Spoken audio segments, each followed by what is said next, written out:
Audio Jungle.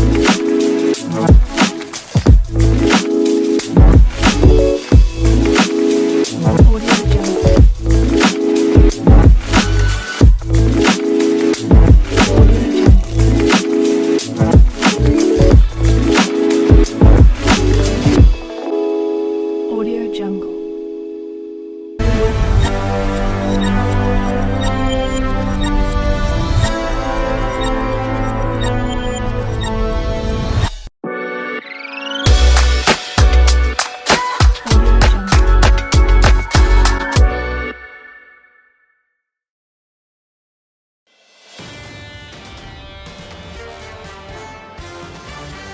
Constraints revealed by the pandemic are likely to be with us for some time, perpetuating imbalances, contributing to inflation, and likely requiring a sustained policy response. I support continued increases in the FOMC's policy rate, and based on what I know as of today, I support a significant increase at our next meeting on September 20th and 21st. I shall strive to follow the inspiring example I have been set in upholding constitutional government and to seek the peace, harmony and prosperity of the peoples of these islands and of the Commonwealth realms and territories throughout the world. This is Bloomberg Surveillance, Early Edition with Francine Lacqua.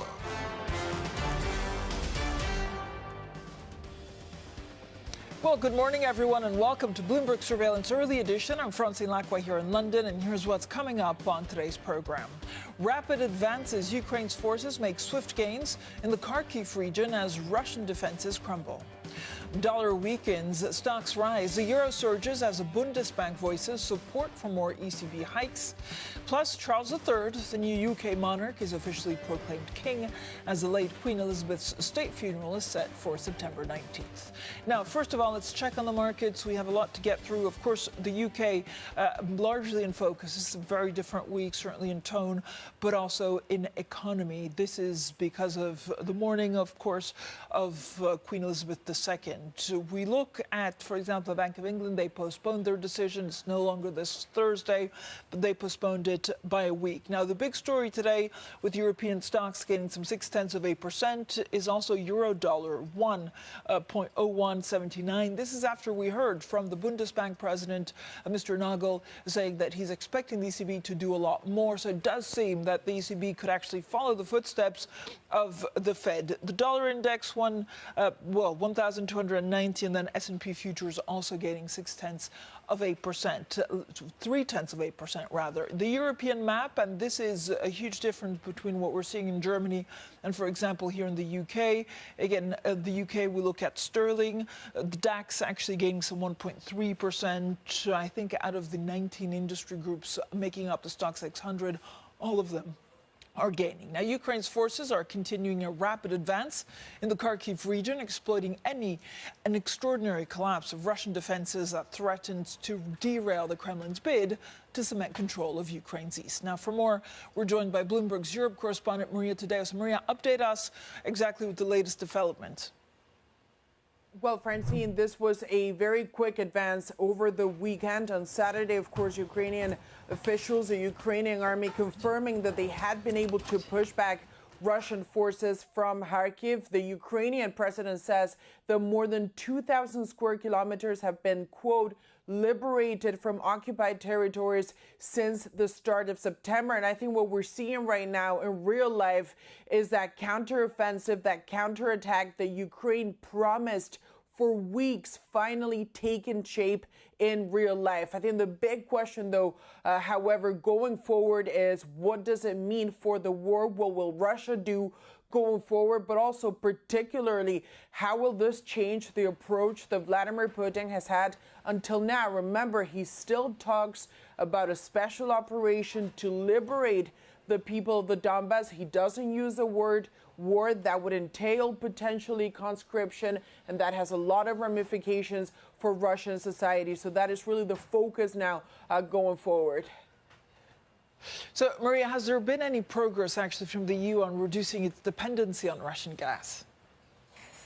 Well, Francine, we do have new data. The head of the European Commission, of course, Ursula von der Leyen, says that at the start of the year, so this is before the war started, 40%, of imports of gas were coming from the Russian Federation. Now that has gone down to 9%. She says the goal from now until the end of the year is twofold. One, to bring down the revenues. Vladimir Putin is making a lot of money even as he wages war. And then the other one is to stabilize prices for European consumers. There is a very important speech by Ursula von der Leyen on Wednesday. She is expected to unveil executive action on that. And of course, we'll be paying close attention there because we'll be live from Strasbourg that day on Wednesday.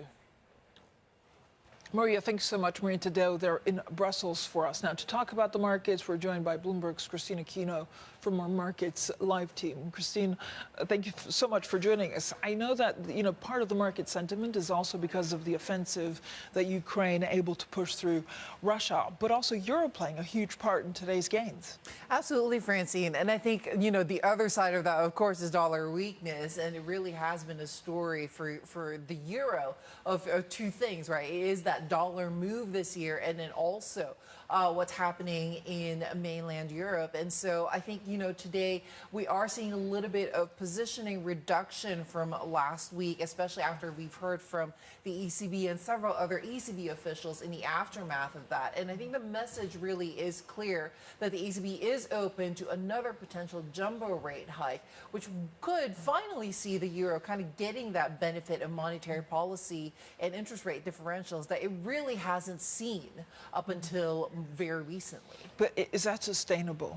That is a big question, isn't it? Yeah, I mean, it is difficult to kind of see how sustainable it is when the other side, of course, of the euro story is, again, this energy crisis that is looming over us over the winter time. And, as we talked about earlier today, the euro story is really more of a terms of trade sort of story now. And a lot of that has to do with the energy crisis rather than kind of interest rate differentials and monetary policy. But I suppose, the question maybe is, could the euro kind of get a little bit of at least a short-term windfall from the fact that the ECB is now finally catching up, and potentially if they deliver another jumbo rate hike, then could finally put them close that distance between the Fed. Christina, this is, of course, going to be a very odd week in the UK. We're both in black to pay respects to the Queen. We have that funeral with the bank holiday on Monday. How, I guess, discouraging will that be for an economy that's already suffered quite a lot? Yeah, absolutely, Francine. I mean, I think it really is just kind of adds to the mood in the country at the moment, with the death of the Queen. It obviously puts pall on a lot of things, and sentiment isn't great. Even before that, of course, we're dealing still with the cost of living crisis, and Liz Truss really coming into quite the challenge here in terms of managing the economy and managing the mood of the nation. And so it is going to be quite interesting seeing just how it's playing out in markets. Again, we've seen that pound story really one of weakness playing out. So I think moving forward, it will depend a lot on the next moves that Truss makes here and how that plays into sentiment. Overall, what's the next step? I don't know whether we're looking for a catalyst, but we are, September 12th, we'll go into the winter months. Is it all about the energy price and how much of that bad news and higher prices is already priced in? Well, I think the initial downleg in the pound was very much part of that whole story of, bracing for the winter time, really a tough winter, the cost of living crisis still kind of making its way through the economy. And so, I think there is a little bit of, given that positioning is very heavily skewed towards a weak pound, we could see a little bit of green shoots here, just as a matter of positioning adjustments along the way. pay, and then the different catalysts that we could see along the way as well. The Bank of England, what they say about a potential rate hike there, whether they're going to go the way of the ECB and the Fed in terms of 75 basis points, and then of course from Truss herself, what she's going to be doing in terms of providing support to the economy and the details of that. I mean, that was originally pound positive, so if you see more details, we could be in for a bit more of a lift here. Christine, thank you so much. Christina Aquino there from our Markets Live team. Now, we're also getting some breaking news out of Lufthansa saying that the pilots union have actually agreed on an increase in basic pay. Lufthansa says pilot strikes excluded until the end of June 2023. Now, we're seeing a couple of resolutions here and there as people also understand that inflation is going up, and so maybe it's just a good idea to pay workers more before they quit. Now, coming up, we speak to Franklin Templeton Investment Chief Executive Officer Jennifer Johnson. Jenny Johnson, exclusive conversation, extended conversation. That's after 9:30 a.m. London time, and this is Bloomberg.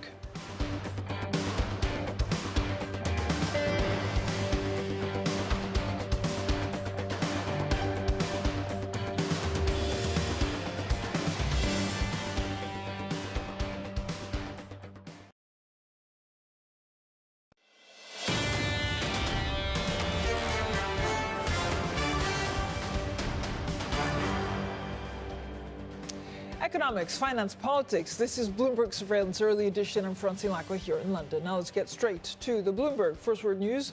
Here's Leanne Gerrans. Hi, Leanne. Hi, Francine.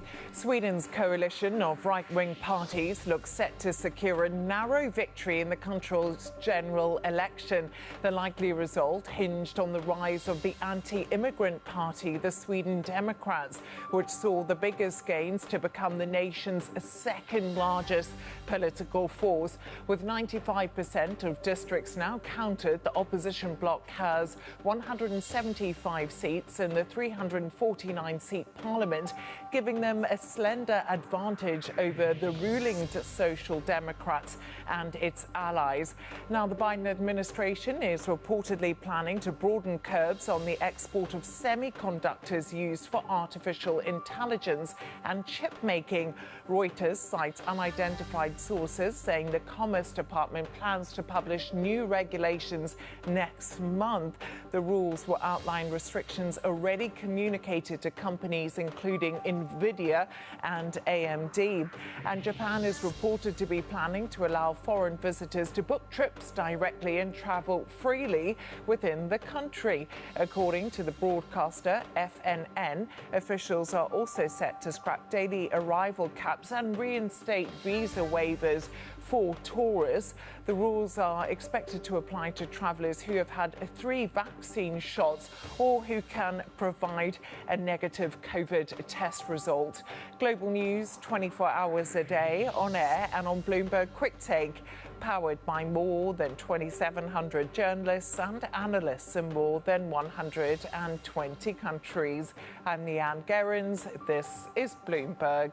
Francine. Leanne, thanks so much. Now, Queen Elizabeth's coffin was driven slowly from Balmoral Castle to the Scottish capital, Edinburgh, yesterday, as the country continues a period of mourning. Politics, meanwhile, are on hold as people line the streets, taking part in a historic farewell to the monarch who reigned for 70 years. Now, joining us to look ahead to the next few days is Lizzie Burden, live from Buckingham Palace. Lizzie, what's the atmosphere like down there? I have to say, Francine, it's less tearful, more sombre, respectful. People are coming here to say thanks to the Queen for all those decades of service. I was here before the sun came up and people were just taking a quiet moment of reflection at the palace gates. The King, Charles III, is going to travel to Edinburgh later today for a service of reflection before tomorrow the coffin is brought back to here, Buckingham Palace. And then from Wednesday until the funeral, which is now confirmed for September the 19th, people will be able to pay their respects as the body lies in state at Westminster Hall. some of the UK newspapers are expecting 750,000 people to file past. It's going to create very long queues, security challenges, and really, if you think about the death of Princess Diana or the Queen Mother, multiply it by 10, because this is an outpouring of national grief, the scale of which we haven't seen in our lifetimes in the UK at least. So it does put the business of government on hold. It's not Liz Truss's fault, but it's difficult for her second week of her premiership. So what are we expecting over the next few days, Lizzie? We know that the funeral, of course, is next Monday, and then we'll have a week long of pageantry and processions. Quite exactly, and we're already seeing significant moments in the royal family. We saw over the weekend the Fab Four, as they were affectionately known, Prince William and Prince Harry and their spouses, joining together to speak to members of the public and share in the public grief. It's really a deliberate acknowledgement of the need to do that, something that the royal family has been criticised for not doing in the past. And so I think you can expect to see more of those moments as Prince Charles and King Charles and the Queen Consort go around the different regions of the UK, meeting people and sharing in their grief. Lizzie, Liz Truss also sacked a top civil servant in the Treasury in her first days. What's the significance of this? It's a big, bold move, Francine. Along with the energy bailout, one of the first things that Liz Truss has done in office. Remember, she did say that she wanted to take on the blob of Treasury orthodoxy, and this is a symbol of that. We heard over the weekend from one of the government's former top civil servants that this could undermine the UK, a huge moment of change in British history. City says that it could open the door to yet more unconventional policy, and really it leaves a vacuum of power at the top of the Treasury when you've got a background of double-digit inflation. But the other thing that this could lead to is brain drain at a department that has some of the UK's most employable civil servants who are likely to be dangled with the biggest alternative salaries in the private sector. So it is a worry. Lizzie, thanks so much. Lizzie Burden there outside Buckingham Palace. Now, the former New York Fed president, Bill Dudley, says the central bank will not be making the same mistakes it did in 2019 as it reduces asset purchases and shrinks its balance sheet. Well, he spoke to Bloomberg Surveillance.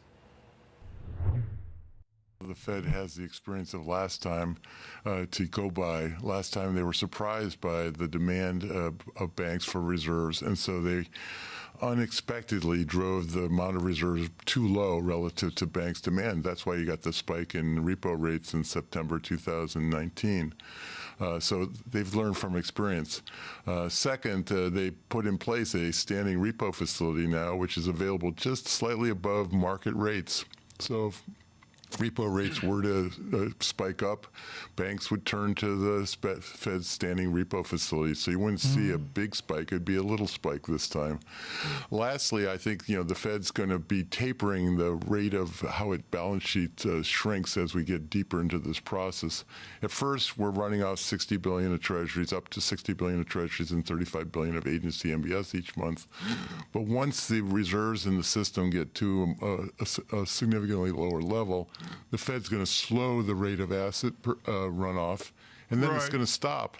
It's basically going to stop. It's going to stop before they think we're at that critical point where reserves are too scarce. So they're going to learn from past experience, and I don't think they're going to make the same mistakes this time. Bill Dudley, have we done this before?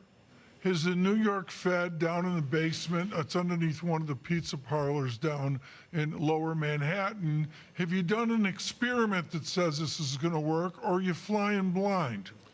Well, I think you did the experiment last time following the great financial crisis. The Fed shrunk its balance sheet, and we had that experience in 2019 where they shrank it a little too much. Right. So they're going to learn from that episode and not do the things that they did last time. Last time, they never slowed the rate of asset runoff. They never stopped the asset runoff prior to the reserves becoming scarce. And I think this time, they didn't have a standing repo facility. So I think this time they have sort of a belt and suspenders, and they didn't have either a belt or suspenders last time. So they've belts and suspenders for a problem that won't necessarily repeat itself. But where are the belts and suspenders for a dollar getting too strong for the rest of the world to really sustain its momentum? Well, this is a problem always, that the Fed follows monetary policy based on what's best for the United States, and the consequences of the rest of the world are the consequences for the rest of the world. And a strong dollar is one of the consequences of the Fed tightening monetary policy now quite aggressively.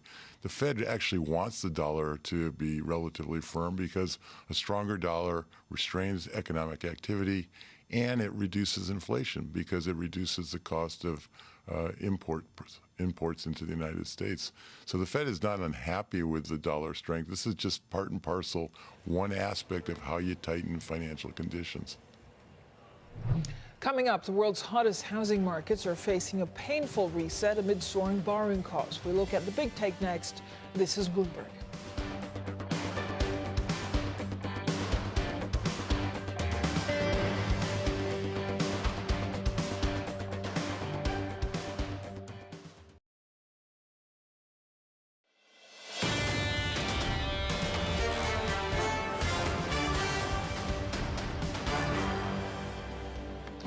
Economics, finance, politics. This is Bloomberg Surveillance Early Edition. I'm Francine Lacqua here in London. Now let's turn to the global housing market, and the hottest regions are feeling the pain as they face a reset. That's as soaring borrowing costs squeeze home buyers and property owners alike. Now that's the subject of today's Bloomberg Big Take. Now for more, we're joined by Neil Callanan, our London bureau chief. Neil, I know you're a great student, and for many years actually you've been reporting on properties. How painful is the reset, and in which country specifically?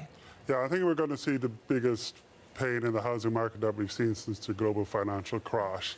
The Fed and other central banks' policy of quantitative easing has driven yields for real estate lower and driven cheap credit has pushed prices higher.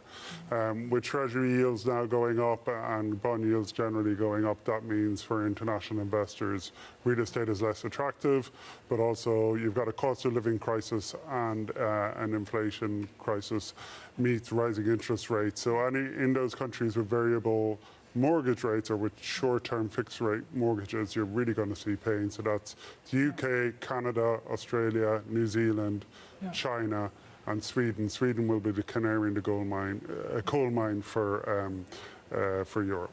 So out of those countries, is there one we should worry about the most because of its over-reliance in terms of GDP? And see, I remember, and I I don't remember because I was too young, but I keep on going back to the 70s and say at the time that it was also a refuge, right? Because inflation was going higher. Yeah. So people would take money out of the markets and put it in real estate. Yeah, and that was the theory as well in the 90s, and it really didn't work out in Canada in particular. In Toronto, people put money into housing as an inflation hedge, as an investment, and it really didn't work.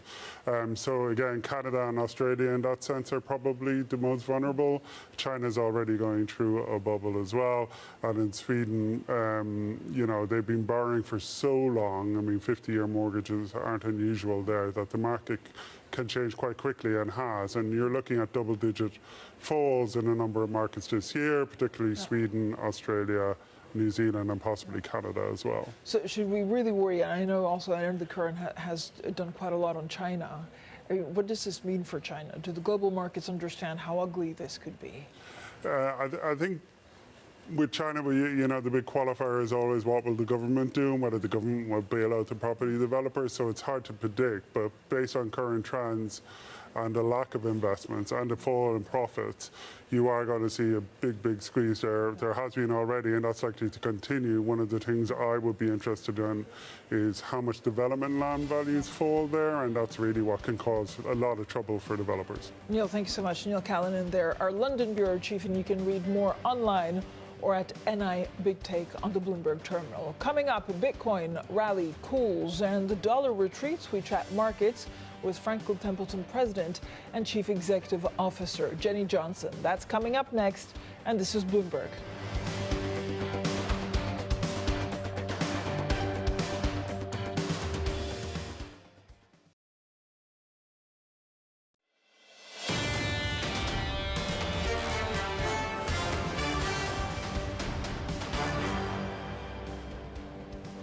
Rapid advances. Ukraine's forces make swift gains in the Kharkiv region as Russian defenses crumble.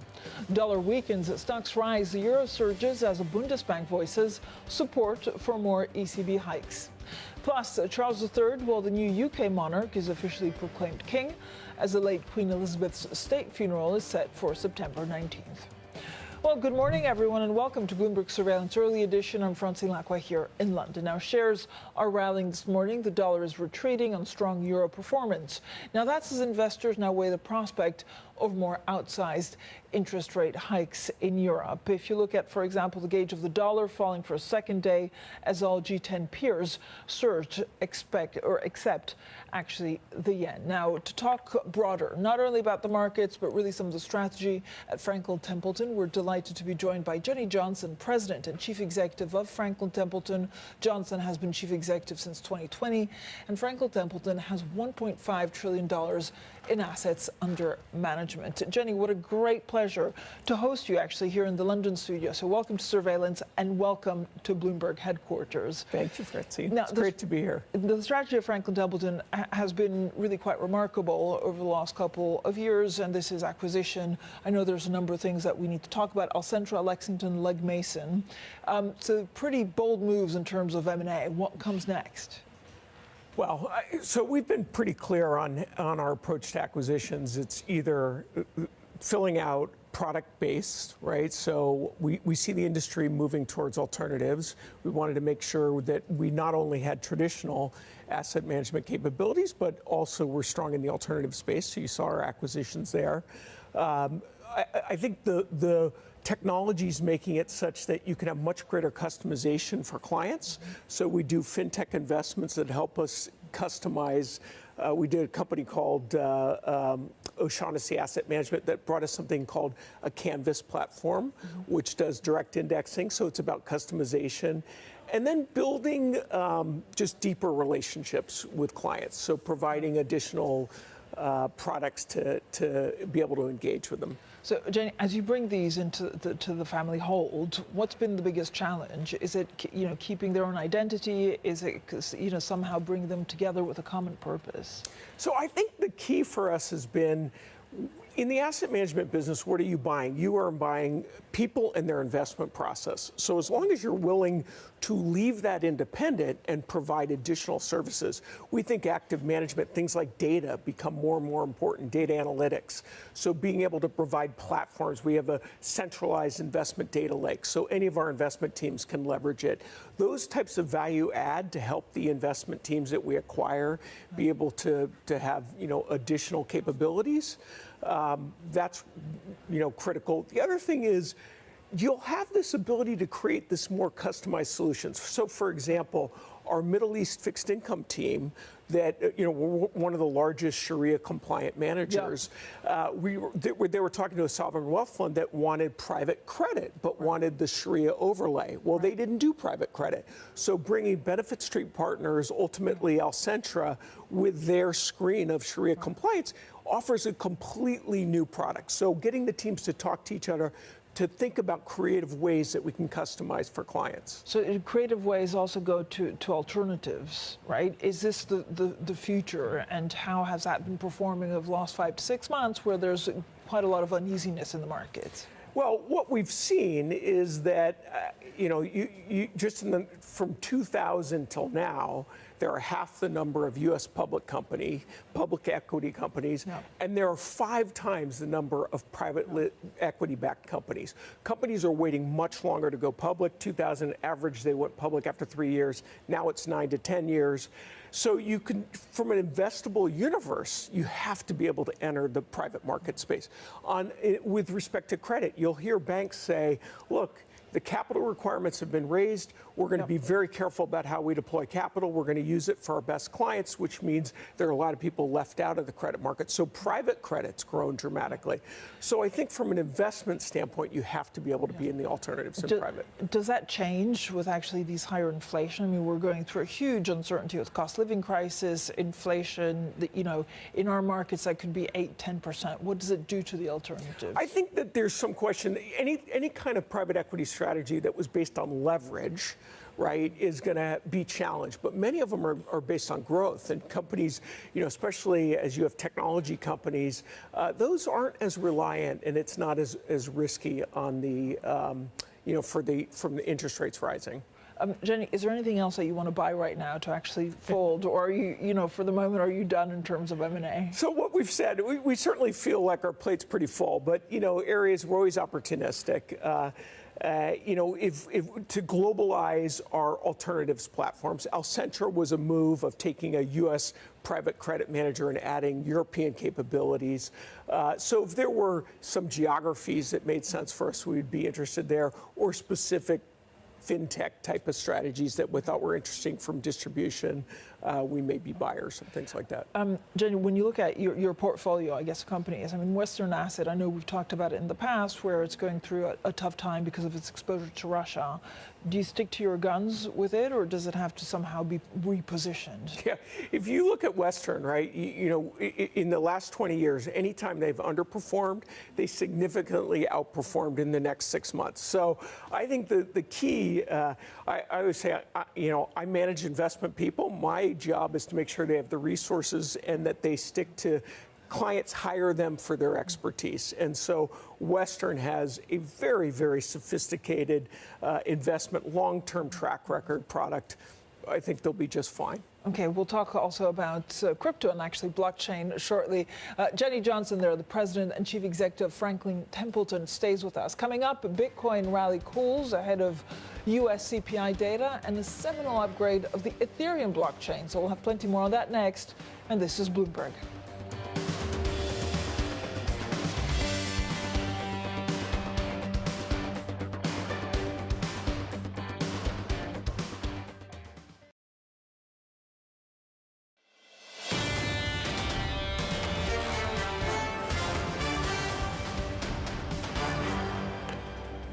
Economics, finance, politics. This is Bloomberg Surveillance Early Edition. I'm Francine Lacqua here in London. Now, Bitcoin is gaining today. That's as investors await U.S. inflation data and monitor a seminal upgrade of the Ethereum blockchain, events that could actually stir volatility in the crypto market. So that's the daily moves. But how attractive will this be as an asset class in the future? Well, still with us is Jenny Johnson, president and chief executive of Franklin Templeton. Jenny, thank you for staying with us. I mean, you are someone that right from the early beginning actually was an early adopter of blockchain, which doesn't necessarily mean Bitcoin, but you see this developing in ways that we can't even imagine right now. Agreed. I mean, I think, and I always say that Bitcoin is the greatest distraction from the greatest disruption that's coming to financial services. And that does not mean I think Bitcoin is worth zero. I think Bitcoin's more like art. If you and I agree this is the price it is. What is lost in that conversation is all of the fundamental changes that can happen with Web 3.0. So if you think about Web 1.0, that was kind of, think about it reading. Those who are old enough remember your internet site was going to be a billboard. Then you learned you could communicate. That became reading and writing. We could communicate back and forth. Web 3.0 is ownership, right? And so the types of businesses that are coming out, and most of them are really clunky today, but they will be significant. And as investors, I think they even impact equity markets. So an example, there's a company that wants to be the fastest streaming service. So if you're watching their content, you get paid to watch it because you're agreeing to let them use your device to cache content to pass off to somebody else. So now you've become a client, you're a user, you've become almost like an equity owner because they pay you as the network grows, and you become part of the infrastructure. They can buy less AWS cloud because their clients are all providing it. And it's the blockchain technology that enables this kind of thing. As we talked about, alternatives, unlocking alternatives for the retail channel is going to be, I think, powered a lot by tokenization and blockchain. And I was going to ask, actually, how do you unlock that value? So if you're a believer that it actually changes, I mean, I guess, you know, the relationship from investor, it changes everything. Everything. How do you play it now in 2022? So we actually just yesterday announced launching a SMA platform where you can invest in. We took a traditional fixed income team, and they have several different strategies. Some are passive, where you get just market-weighted top 20 coins. Others are equal-weighted, and then others are investments. If you looked at our digital asset team, their write-ups on things like Ethereum are the same types of detailed write-ups that you'd have on any kind of traditional investment in IBM or anything else. And so I think you want to get some exposure. The problem is there's going to be way more losers right now than winners. And that's the challenge. And is there a challenge because it will change the narrative of how it's portrayed in the media? I mean, is there a danger that actually if there are too many losers, then you don't have the positives advance in a timely fashion? I mean, I tend to personally like the platforms, the things, and this is what people I don't think completely understand, is Ethereum is like the iPhone. When the iPhone first came out, you looked at the iPhone and you said, oh, this is pretty cool. I've got GPS, I got a flashlight, right? Now, and then, but what Apple understood is they were unlocking this capability that anybody creative could create applications. Ethereum is just a platform for businesses to be built on.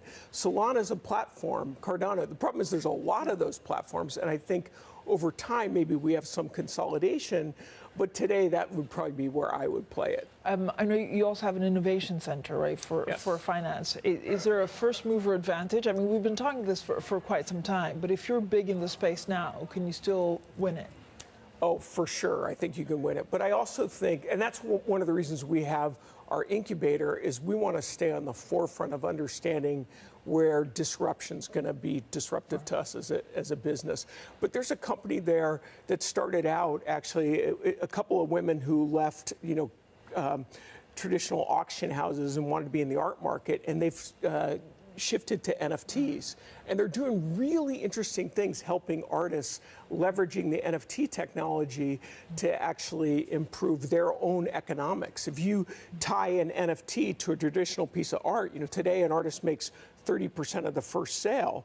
But if the NFT is tied to it, you can build in the smart contract all future, that you get a piece of all future transactions. That's pretty neat. Yeah, it's pretty cool. Jenny, what are you expecting over the next 3 to 4 years as disruptors to market? So does inflation change everything? Does it change the narrative of active versus passive?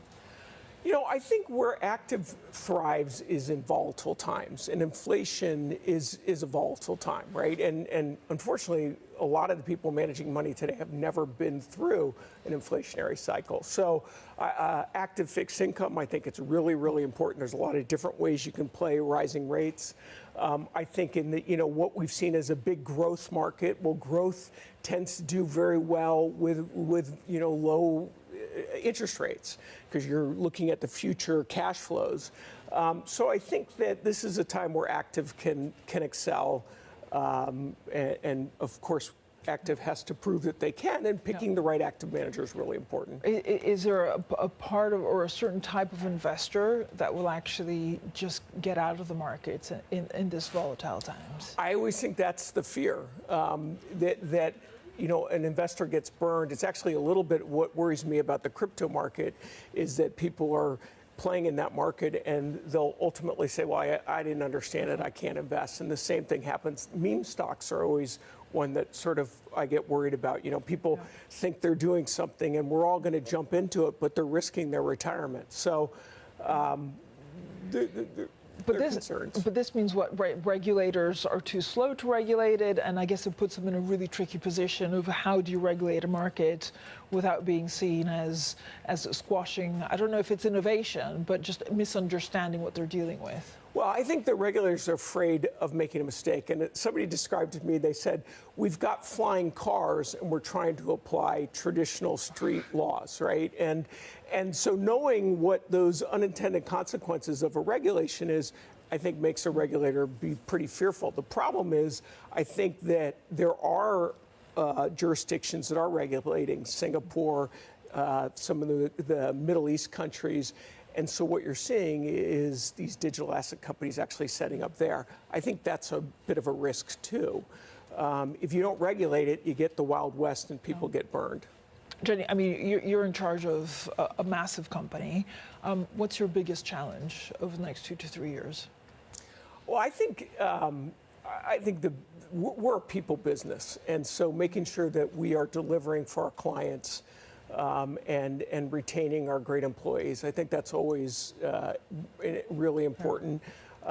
And so I focus on our talent. What do they need? Flexibility? Is it bonuses? How has the COVID narrative actually changed? I do think the return to work, none of us have quite figured out whether how much flexibility you need and how important it is getting people together. I'm a big believer in presence with a purpose, that this has shifted to leaders to make sure that leaders, for our employees to commune in, that they make it a valuable time, that people get together and spend time together.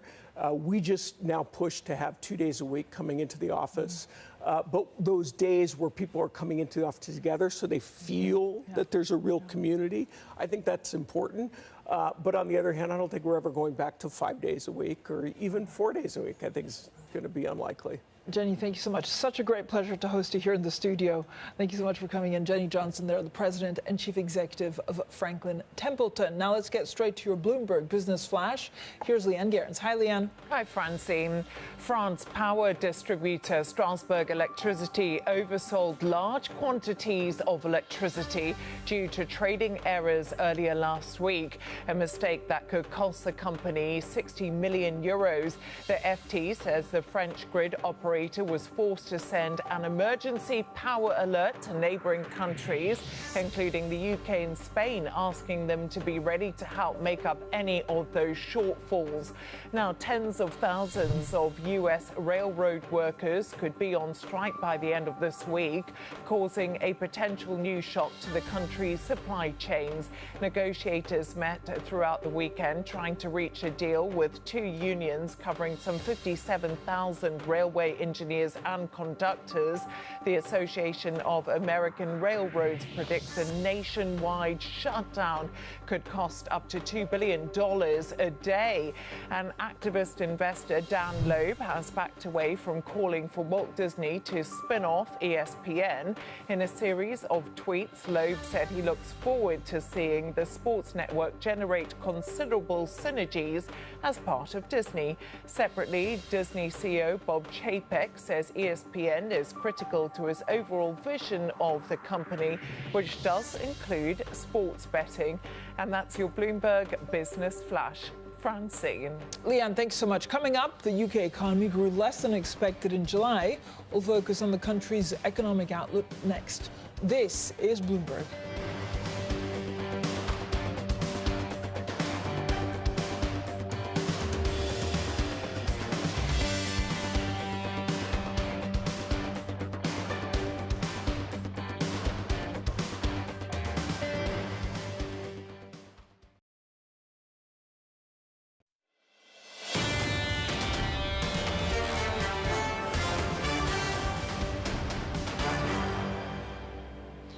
Economics, finance, politics. This is Bloomberg Surveillance Early Edition. I'm Francine Lacqua here in London. Now, a new era has dawned on the UK this week as the country has a new monarch and a new prime minister. Some things, though, remain the same. Inflation eye-watering, with the UK facing soaring energy bills and a wider cost of living crisis. Now, all things for the Bank of England, of course, and its Governor Andrew Bailey to monitor ahead of the next delayed rate decision. Joining us now is Andrew Sentence. He's Senior Advisor for Cambridge Econometrics and former member of the Bank of England's Rate Setting Committee.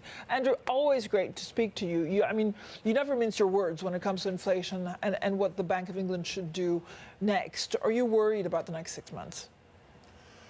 Well, it's going to be a difficult 6 months. The economy is really not growing. It saw an increase in GDP in July, but that was quite small. I think we'll see ups and downs in the economy, but the big worry is inflation. and their inflation watchdog is the Bank of England. And they've already pushed up interest rates a bit, but I think they're going to have to continue to do that to stop what is partly a temporary rise in inflation becoming more embedded in the economy. How much do you worry about weak euro and actually some weak pound and some of the things that Liz Truss is talking about? There's serious questions about how she funds all of her plans. Yes, I mean the pound has been weak, particularly against the dollar, less so against the euro. Yeah. But increases in borrowing, continually rising inflation, those are not going to be things that are good for the pound. So it is a factor that needs to be taken into account by the new government in designing their economic policy. But on the other hand, there is a need to do something to ameliorate rising energy prices. So there's a balance to be struck there by the government.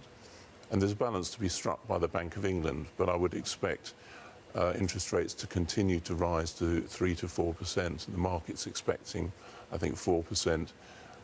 In the early part of next year. What does that mean for mortgages? Is this your biggest concern when you look at the UK as a whole? Is it consumer spending, but actually could we see a mortgage collapse? Well, we've seen very cheap mortgages for a long time, and actually that's fueled house price inflation, which until recently was running at double-digit levels. It's come off a little bit.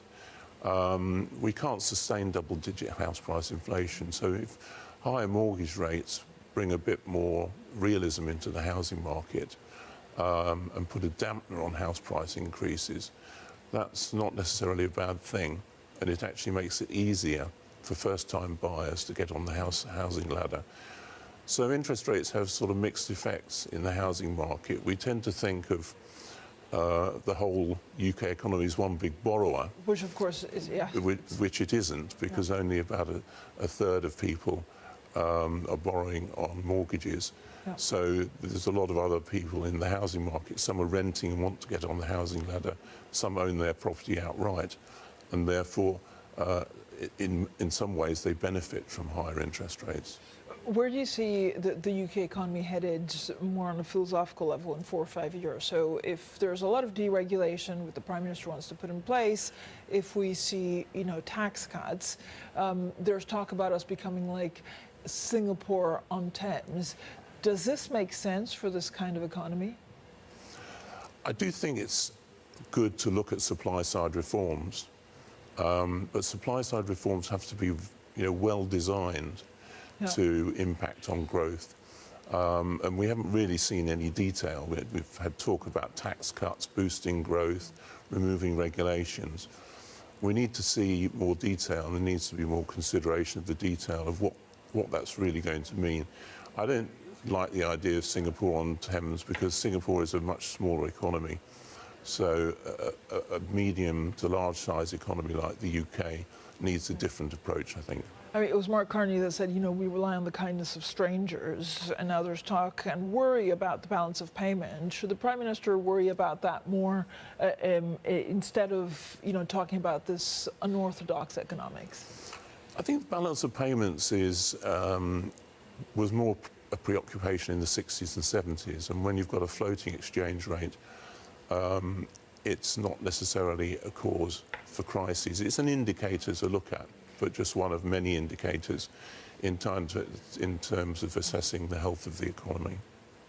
Where's your take on how the UK should deal with the EU, and how much pressure, if we have a very belligerent Prime Minister, that puts on the Bank of England to possibly do even more?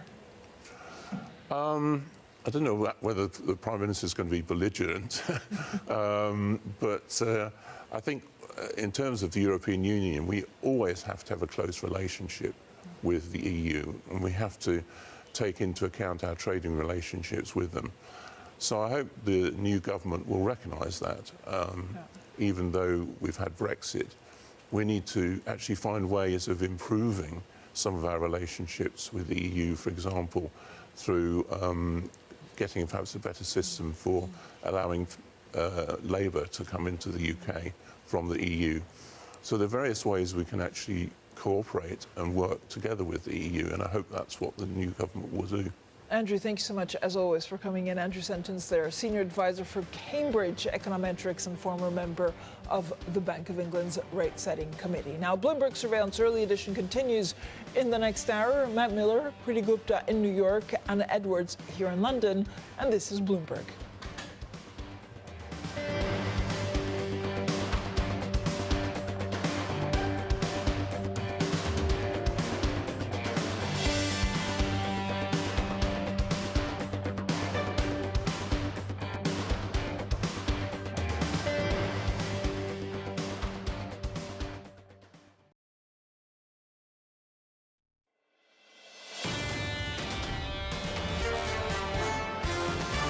I think that there's still a lot of uncertainty. We are seeing a lot of volatility in the markets at the moment. The Fed is not unhappy with the dollar strength. I think it's very difficult to be the head of a central bank right now. It's very important for them, for investors and for the market to see inflation coming down. This is Bloomberg Surveillance Early Edition with Anna Edwards, Matt Miller, and Kaylee Lines.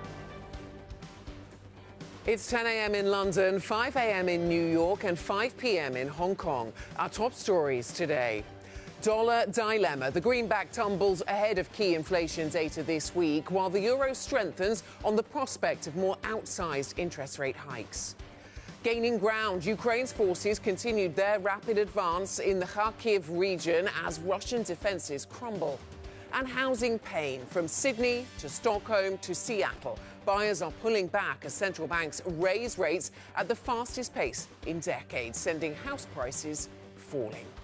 Welcome to Bloomberg Surveillance Early Edition. I'm Anna Edwards in London with Matt Miller and Preeti Gupta in New York. Kaylee Lines is off today. And Preeti, it seems that in terms of market sentiment and appetite for risk assets, progress by Ukrainian forces and weakness in the dollar in the driving seats. Yeah, and it might be that turnaround story that is actually fueling Asian assets, perhaps having a ripple effect across the world. Let's start with that. What's going on in the overnight session, though. You did have across the Asia-Pacific region, green on the screen, Anna, but it's that real outperformance in the Hang Seng Index I really want to zero in on, because there's outperformance, there's green on the screen, but you have to look at where the profits are actually kind of allocated, and a lot of this is happening in tech. That's a sentiment that you're going to see ripple across the rest of the world. I'll let Matt hit that in a second, but you can really see that Hang Seng outperformance up about 2.7% in the overnight session compared to the broader MSCI Asia Pacific region, which was really only up 0.7%. So you can really see a lot of people piling into that big tech trade there.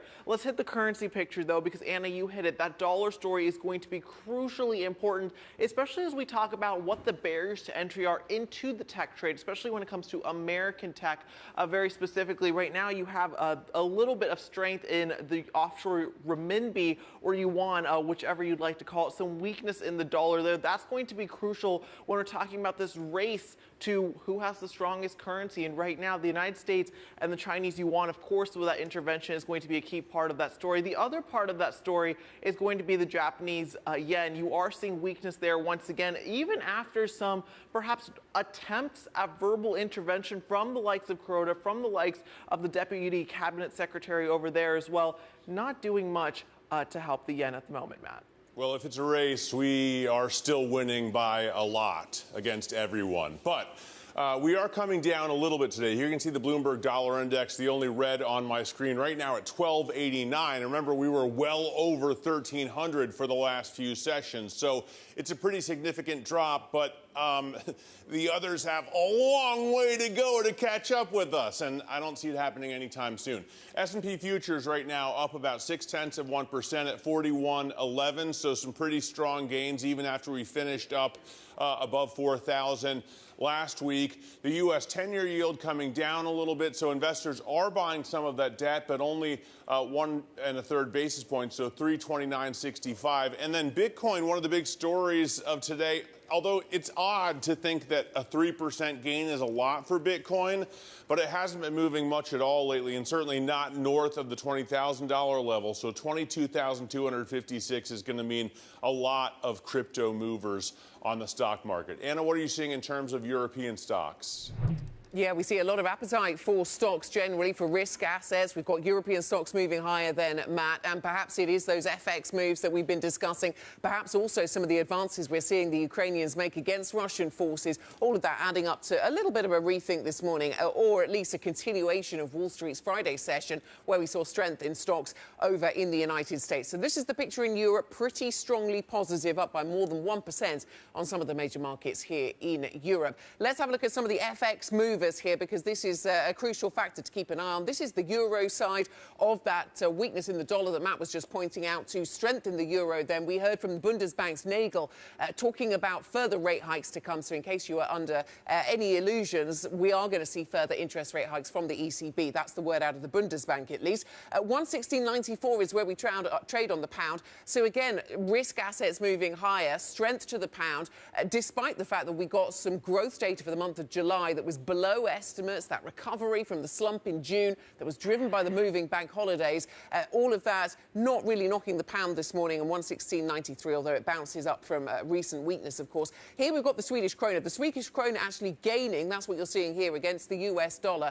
And this in the context of politics. But really, it is that weaker dollar story that just seems to be dominating everything, because there are a lot of questions to now ask about the new government in Sweden, how long it takes to get into position, how it gets formed, what policies they have, and a lot of uncertainty. But the market choosing to look through that uncertainty today, sell the dollar, buy the krona instead. And this is the natural gas benchmark over in Europe, down by 6.2%. We've been tracking it around the 200 euros per megawatt hour mark for a little while, and it continues its retreat as we look ahead to Wednesday. We didn't hear much on Friday from energy ministers in Europe. What will we hear on Wednesday from the commissioners? They try to put together a plan, Chrissy, for the winter. Yeah, that's going to be crucial, right? Really, once again, I mean, Matt makes fun of me all the time for saying that I'm obsessed with currencies, but Anna, it really is that dollar story to me that is catching the eye. Not just for that. Well, Matt, there's a long list. There's a long list for Matt. We'll leave it at that. I'm kidding, by the way. Behind the scenes, we are like best friends. So, I mean, we used to be before this show. We'll see where that goes. Let's take a look at what's going on in the week ahead. On Tuesday, Twitter is holding a special meeting for stockholders to vote on the proposed acquisition of the company by Elon Musk. We'll get U.S. CPI data on Tuesday. UK CPI data is released on Wednesday, and EU Commission President Ursula von der Leyen delivers her annual State of the Union speech on Wednesday as well. And Russian President Vladimir Putin and Chinese President Xi Jinping will meet at a summit in Uzbekistan on Thursday and Friday. Certainly something to keep an eye on, Matt. yeah, absolutely. And I also am watching FX, the euro's surge. It's the most in 5 months against the greenback after an ECB policymaker said further interest rate hikes would be needed to curb inflation. Meanwhile, the read across from any U.S. dollar weakness will be a key input into global risk assets in the week ahead. Inflation developments in the U.S. and Europe will play a role in the currency and risk outlook, of course, as will millions of other things. Bloomberg's Danny Berger joins us now for more. Danny? Yeah, right below 1.019 for the euro. Some pretty massive moves, as you say, Matt, the biggest in 5 months. Some traders reporting that they were caught off guards by this, so perhaps some stop losses coming into the fore, accelerating this move. Now, in terms of what's causing this, yes, you have a bit of the technical, but we continue to hear from ECB policymakers ever since that 75 basis point hike last week say that they are continuing on that piece. Over the weekend, we heard from Joachim Nagel, who also emphasized this as well, feeding into the gains in the euro that we have seen. He said that Thursday's step was a clear sign, and if the inflation picture stays the same, further clear steps must follow. So that gets us a market that continues to price in 75 basis points for the next hike. Now, there's some also conversation swirling around that perhaps the advancement of Ukrainian troops in Kharkiv, that's adding to strengthen the euro. Robin Brooks, the chief economist over at IIF, says that that's a mistake to price that in, just given Putin's resolve in this war. So that's another factor, but it all feeds into a dollar that has started to fall down about 2% from its high on Wednesday. The question we will ask, especially when we get those CPI figures come tomorrow, is this just a correction from some of the high levels we've seen? Or, Anna, is this a sustainable turnaround in what has been trend of a strong dollar? Yeah, absolutely. Strong dollar has been such a talking point for so long. Is this then a sustainable turnaround? Danny, thank you very much. Bloomberg's Danny Berger with the latest on the FX market. Such a big theme. Another big theme, of course, is what we're seeing on the ground in Ukraine. Ukraine forces continued their rapid advance in the Kharkiv region yesterday. The advance represents Ukraine's biggest victory since they pushed Russian troops away from the capital, Kiev, in March. Maria Tadeo, our European correspondent, joins us now for more. Maria, update us with the latest developments. Well, Anna, it was a quick but very effective operation on Saturday from the Ukrainian army. They have made big headwinds or inroads in the eastern region of Kharkiv. It reminds us, you say, of that failed convoy that tried to take on the Ukrainian capital and then, of course, had to be dissolved. This is nothing short of a logistics nightmare for Russia, which, by the way, concedes, and this is very rare, that it had to pull back men. They say this is a regrouping. It's not a defeat, but nonetheless, the language here is very telling. And then, of course, overall, you have the Ukrainian president saying that, quote, the liberation of occupied territories will continue. He says more than 200 square kilometers have been liberated since the start of September. He also says more weapons will get the job done. But the real question now going forward is how will Russia and how will Vladimir Putin respond to what is now a very public but very embarrassing also too episode for the Russian army? Maria, I wonder what that means when it comes to the European energy story. Of course, we know a lot of the dependence has been trying to be removed from Russia, but does that mean that there's a turnaround on the horizon here? Well, look, I think when you look on the military side of things, it is very early to say this is a turning point, but it is clear that on the battlefield, the momentum this weekend shifted from Russia to the Ukrainian army. The Russian army is moving back, it's on the retreat, and the Ukrainian army is advancing. Whether that can be sustained, that is really the key question. When it comes to the energy story in Europe, well, the Commission has released and has put out new data saying at the start of the war, the number of imports from the Russian Federation to the European Union was 40% of gas. That number has come down now to 9%. So you could see that decline. And they say this really spells the end of the partnership when it comes to energy between Russia and the European Union. Critics, however, will tell you it should have never happened anyways. Maria, thanks very much. Bloomberg's Maria today with the latest on, well, Ukraine and also what's going on with the European energy story. Back here to the UK, and Queen Elizabeth's coffin was driven slowly from Balmoral Castle to the Scottish capital, Edinburgh, yesterday as the country continues a period of mourning. Politics, meanwhile, is on hold as people line the streets taking part in an historic farewell to the monarch who reigned for 70 years. Joining us to look ahead to the next few days is Lizzie Burden, live from Buckingham Palace. Lizzie, we now know the date of the funeral. It takes place a week from today. What is the plan over the coming week? Yes, Anna, I'm here at Buckingham Palace, and people have been coming to the gates of the palace since before the sun came up just to pay their respects. They're not generally tearful. They're here to just say thank you to the Queen for all her decades of service. So later today, the King Charles is going to go to Edinburgh for a service of reflection.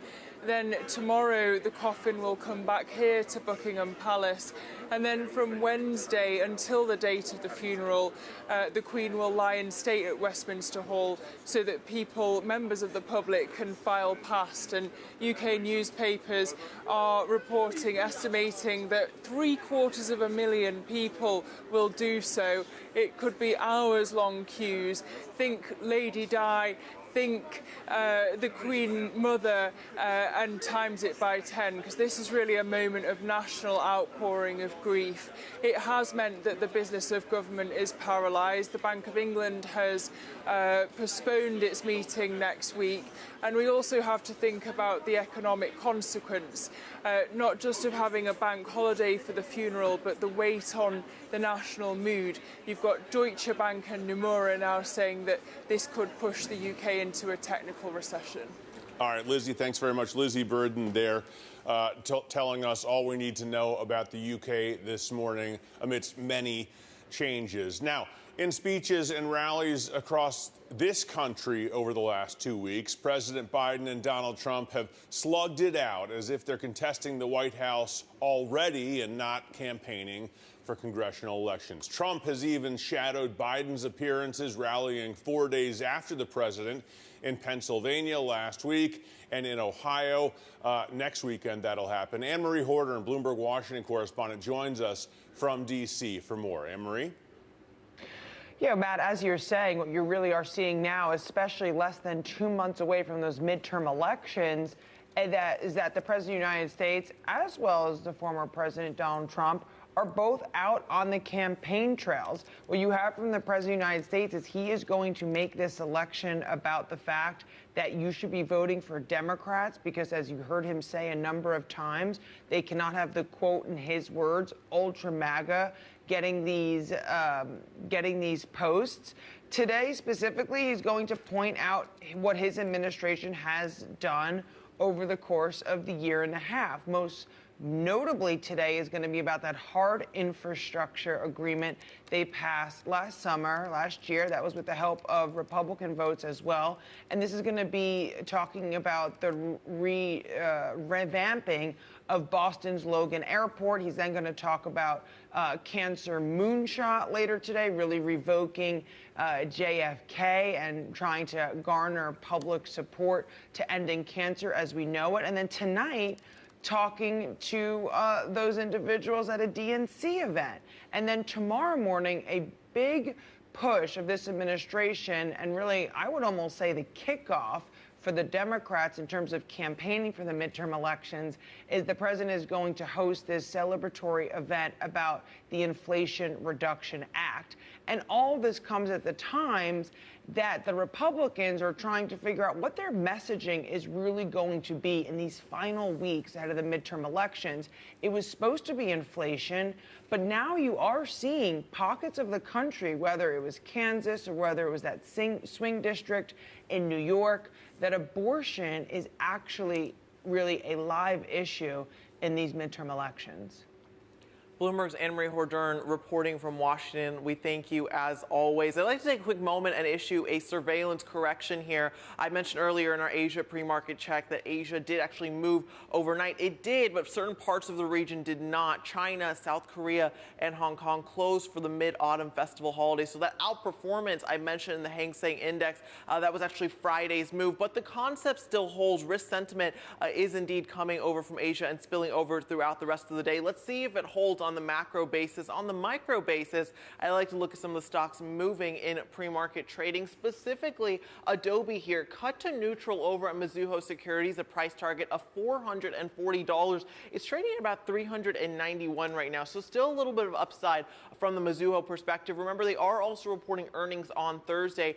The shares are down about 0.9%. Once again, that is one part of the tech space where you're not seeing that outperformance. But speaking of tech, I want to go to another part of it. NVIDIA moving on reports that the Biden administration is planning to broaden curbs on U.S. shipments of semiconductors for artificial intelligence and chip-making tools to China. Here's why that's important. Moving the shares up about 0.9%. Not only, Anna, is NVIDIA a heavyweight in the S&P 500, it also creates a little bit more demand for American chips from around the world. And that's going to be a key story as we talk about easing of some of those supply chains. And the last one I want to hit is Riot Blockchain here. Of course, really magnifying the moves you are seeing in Bitcoin at the moment. RIOT is your ticker, up about 5% in the pre-market, Anna.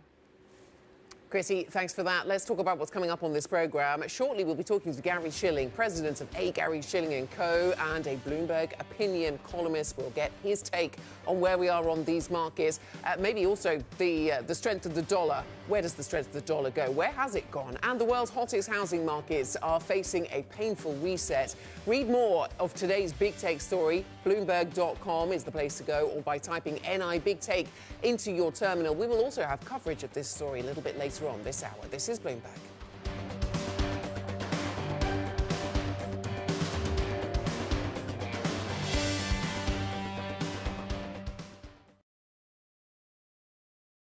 Wall Street prepares for the latest read on inflation. Things are moving. The news flow is extraordinary. Will headline inflation continue to ease? The totality of the data has been better than expected. Very positive movement on inflation. Instant reaction on Bloomberg surveillance. This is a new era, and it is one of the most pressing concerns facing us. And what it means for the Fed. This inflation fever is breaking, and economies keep softening. They are on track, perhaps, for that soft landing. Inflation in focus tomorrow on Bloomberg.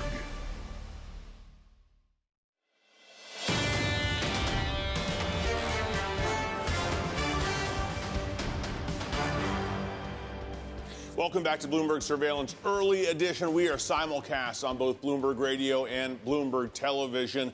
And we're focused in very much on the dollar this morning. Markets seem to be watching what's going on, especially with concern to the euro. But I've got a look at the Bloomberg Dollar Index. It's been on an incredible climb over the last few weeks. And last week, we eclipsed 1310 at an all-time high for this dollar index. But we've come back down to 1290. And the question is this just a blip in an ongoing bull market for the greenback, or is it an actual turnaround? Joining us now with his take is Ven Ram, Bloomberg Markets Live currency and rate strategist. So, Ven, what do you think about the Bloomberg Dollar Index and the strength of the greenback in general? Morning, Matt. As you said, I think this is a correction in the long-term secular bull run for the dollar. We are nearing a peak for the dollar, but that doesn't mean that we are there yet. There is still some traction for the dollar.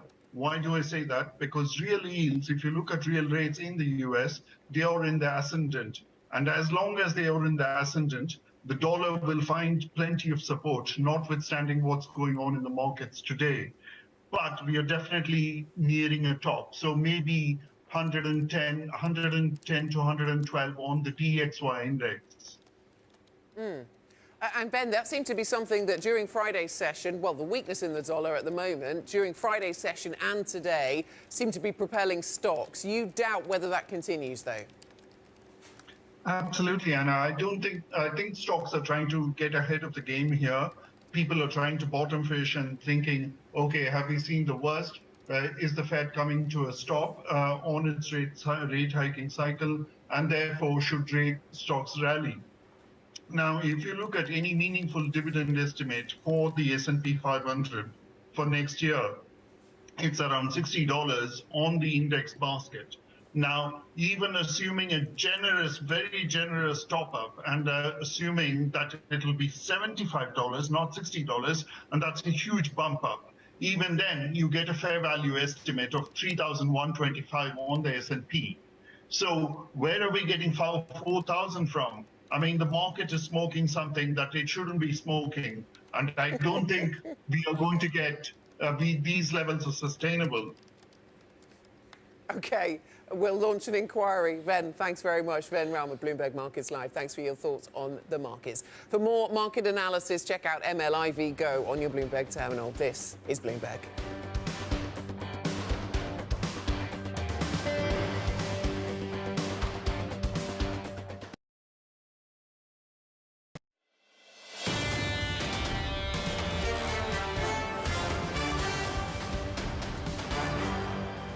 now keeping you up to date with news from around the world, here's the first word. Chinese President Xi Jinping will make state visits to Kazakhstan and Uzbekistan this week, his first trip abroad since the start of the pandemic. Beijing says Xi will attend leaders' summits and the Shanghai Cooperation Organization, and Russia said last week that Xi will meet with Russian President Vladimir Putin at the summit as Moscow seeks to bolster ties with Beijing. Sweden's coalition of right-wing parties looks set to secure, a narrow victory in the country's general election.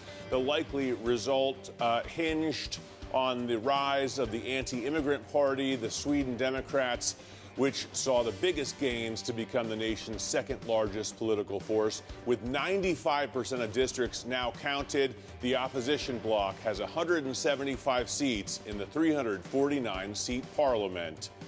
This is Bloomberg.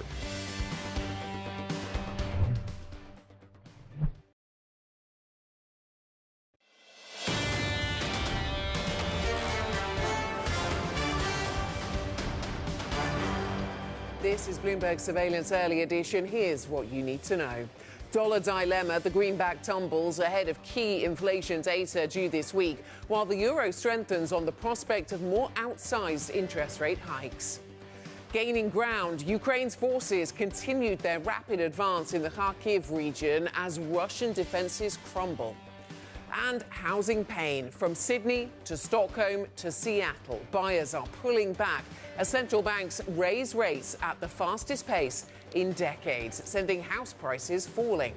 I'm Anna Edwards in London with Matt Miller and Chrissy Gupta in New York. K.L.P Lines is off today. And Matt, sentiment across European equity markets lifting stocks to session highs. How do we look pre-market in the U.S.? Yeah, it's the same here, and I believe it's a lot to do with weakness in the dollar. Right now, we've seen a little bit of a retreat in the Bloomberg Dollar Index, and as a result, we have futures that are up about 0.6% after finishing well above 4,000. In the cash trade on Friday, we had a positive week last week, and it looks like we're going to head even higher today if this holds. Right now, there are some investors buying the 10-year right now, pushing the yield down about 1.5%. So 329.45 is a level there. Call it 330 on the 10-year. Still relatively high, but it leaves the question, had we peaked at 350 or could we head back there? We'll ask Gary Schilling that question in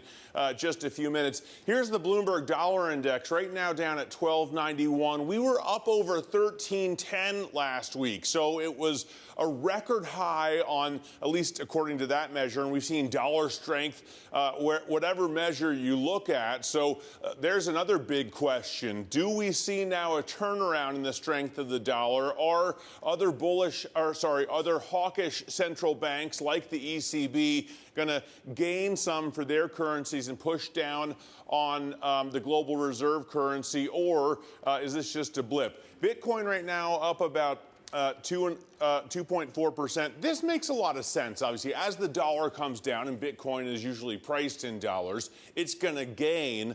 But you're going to see that driving a lot of crypto stocks as well today, as Critty was showing us. So 22,157 right now, the level for Bitcoin, and we're going to continue to watch that. Critty, what do you see in pre-market movers? Yeah, well, let's start with the crypto story because that, of course, is going to be a big one. I'm going to start with Riot Blockchain here. We're going to move from the bottom up for our TV audience. For our radio audience, up about 4.4% in Riot Blockchain, really following those crypto moves that Matt was just talking about. You also have NVIDIA right now moving on reports that the Biden administration was planning to broaden curbs on U.S. shipments of semiconductors for AI and chip-making tools to China. We know that's a move that they've already done as well, but once again, broadening those curbs would create this international demand for U.S. chips. And ending that story, NVIDIA shares are up 0.9 on that prospect. Ending it, though, with the market check, Adobe cut to neutral over at Mizuho Securities, a price target of $440. What's interesting, though, is they're still forecasting quite a bit of upside because you do have those shares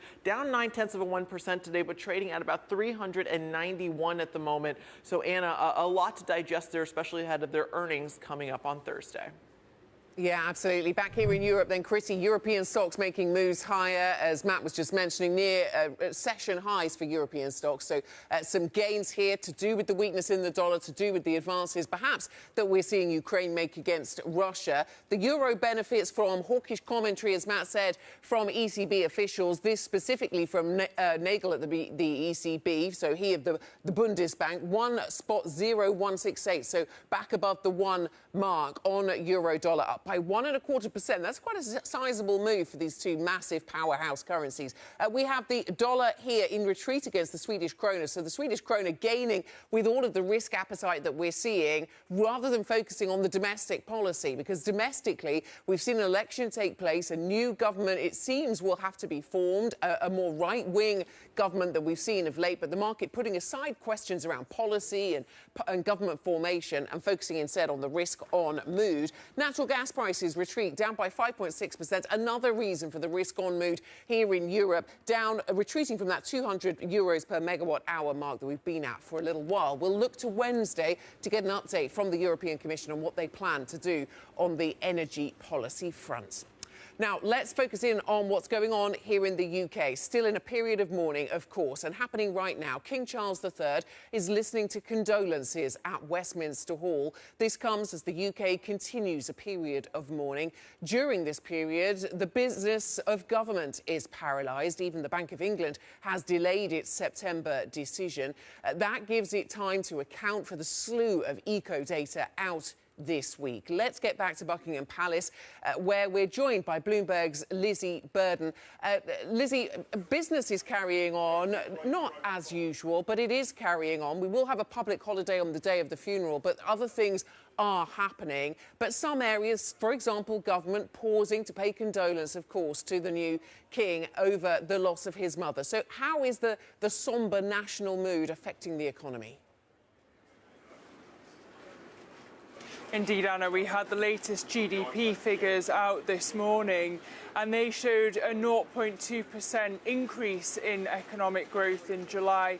But really, it was just a technical upswing from the 0.6% decline that we'd seen in June because of the bank holiday to honour the Queen's Platinum Jubilee. So a sad reminder that only a few months ago we were celebrating 70 years of the Queen on the throne.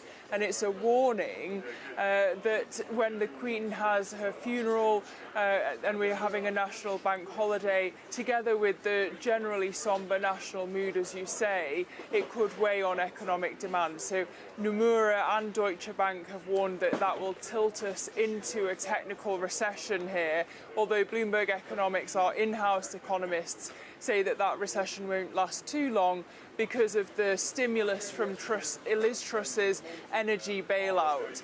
But of course, the worry with that is, while it might temper short-term inflation, the risk is that it overheats the economy, and it means that interest rates from the Bank of England have to stay higher for longer. All right, very interesting stuff. Lizzie Burden there on Royal Economy Watch for us. Thanks very much. I'm sure we'll be checking in throughout the week, up at least until the funeral on the British royal family. Now, let's return to the U.S. and to markets. Gary Shilling joins us right now, president of A. Gary Shilling and Company. He's a Bloomberg opinion columnist, and before Mike Wilson and Savita Subramanian, Gary Shilling, David Rosenberg, Nouriel Roubini, and David Tice were the big bears. Are they back? Gary, of course I count you as one of the four big bears of the great financial crisis. Do we see significant drops from here on out in the market? I mean, we did rise back above 4,000. It looks like the mood has lightened up a little bit. Recession fears are calmer. How do you see the economy and the markets going forward? Well, the path to recessions, like the path to true loves, is never smooth. But I think we've got a long way to go. And one of the interesting things, Matt, is that we haven't reached what I delicately call the puke point, the point at which investors want to regurgitate their last stock and never own another one. You haven't seen that capitulation. And with a recession likely to stretch into next year, it seems to me that there's a lot of downside. Yeah, you've knocked some of the fluff off the market, but earnings weakness is really yet to come. How much downside in terms of, let's say, the S&P, and what kind of earnings do you expect? Well, I think that we'll see from the peak we saw in early January a total of 40% decline. Now that would be about a 30% from here, because we were down 20, then you rallied. Of course, these numbers, you know, the up and down, they're not always exactly the same. But I think we've got a lot further to go on the downside, and earnings. I think earnings are going to be very disappointing, because, and particularly when you look at them in real terms, that's what a lot of people are just not doing, and that was a big lesson of the late 60s and 70s. It was the real economy that counted, and the real economy is really very weak. You have this overlay of inflation. Yep. Anna? Gary, good morning. It's Anna in London.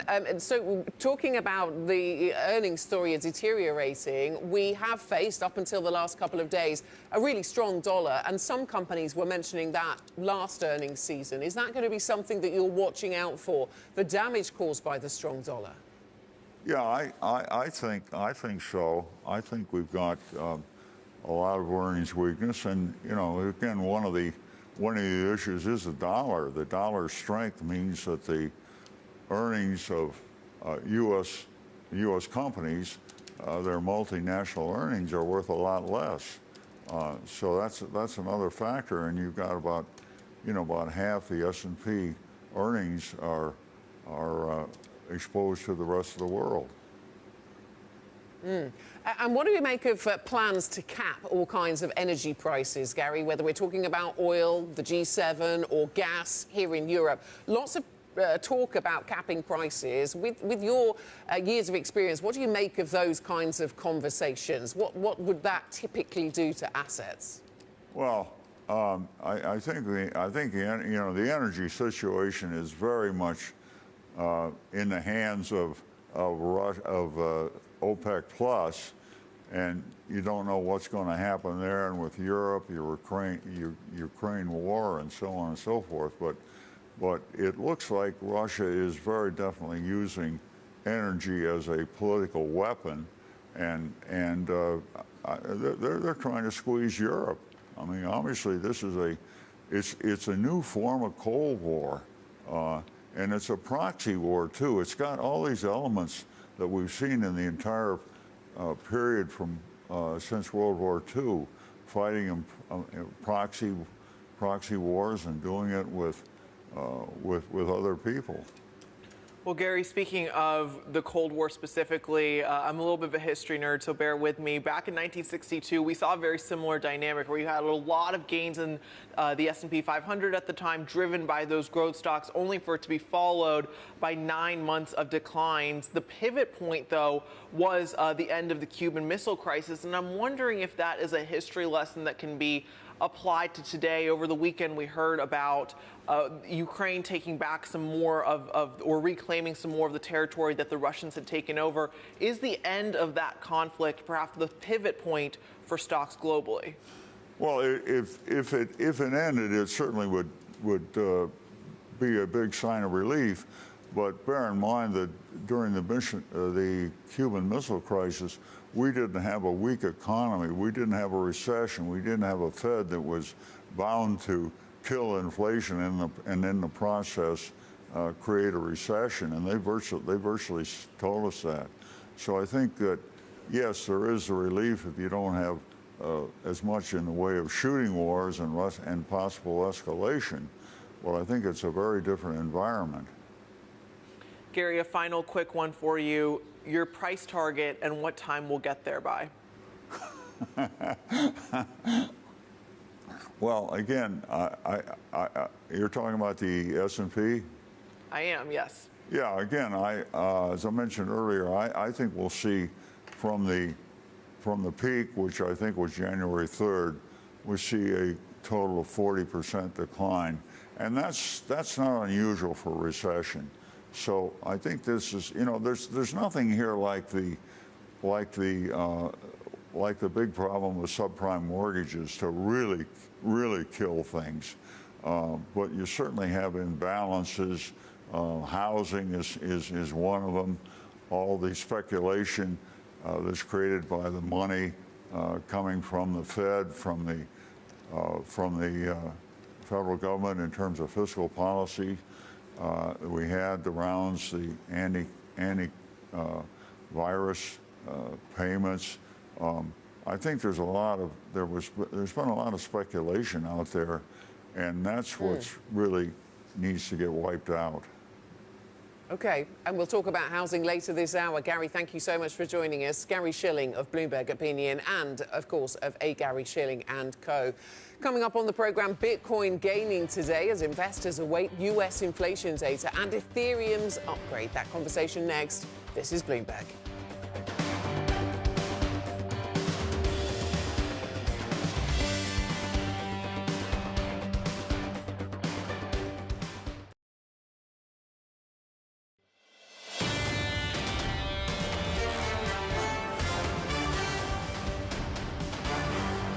This is Bloomberg Surveillance Early Edition. I'm Matt Miller with Kriti Gupta in New York and Anna Edwards in London. K.L.P Lines is off today. Now, Bitcoin is gaining as investors await U.S. inflation data and monitor a seminal upgrade of the Ethereum blockchain, although that looks to have little to do with Bitcoin and should have more to do with Ethereum. I think the weaker dollar has a heck of a lot to do with the rise in Bitcoin, the Bitcoin price as well, since those two seem to work at odds.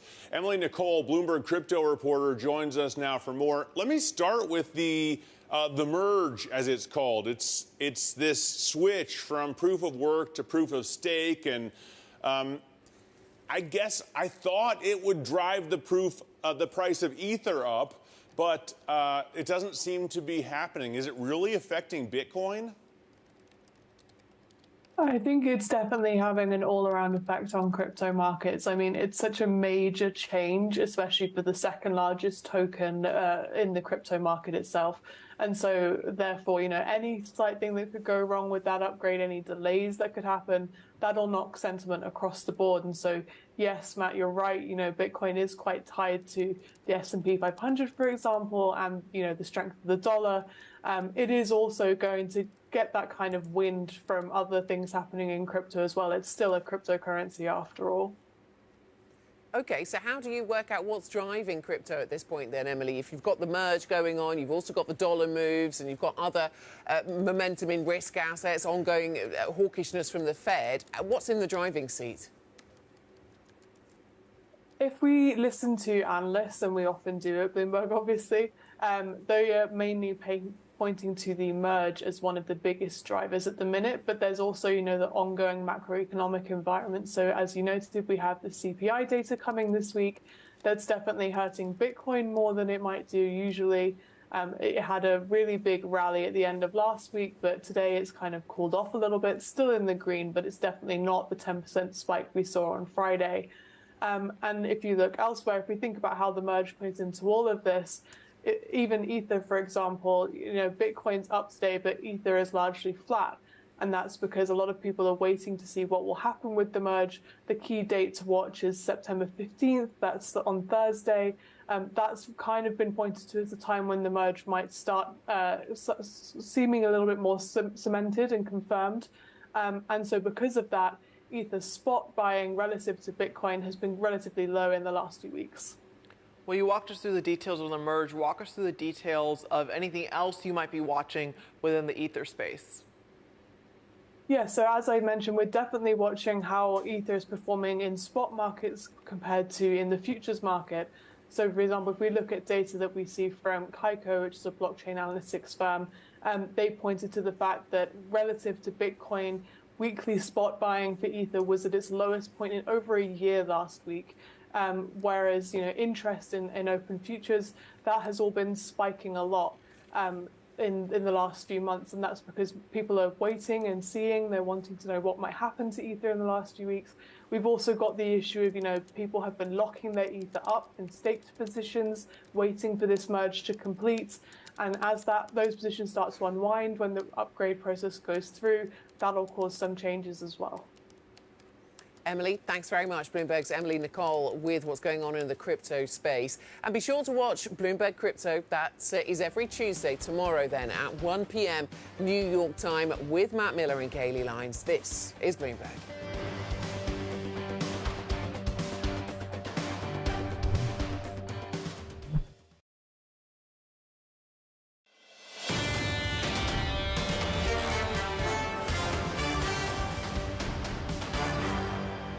We can't sustain double-digit house price inflation, so if higher mortgage rates bring a bit more realism into the housing market and put a dampener on house price increases, that's not necessarily a bad thing, and it actually makes it easier for first-time buyers to get on the housing ladder.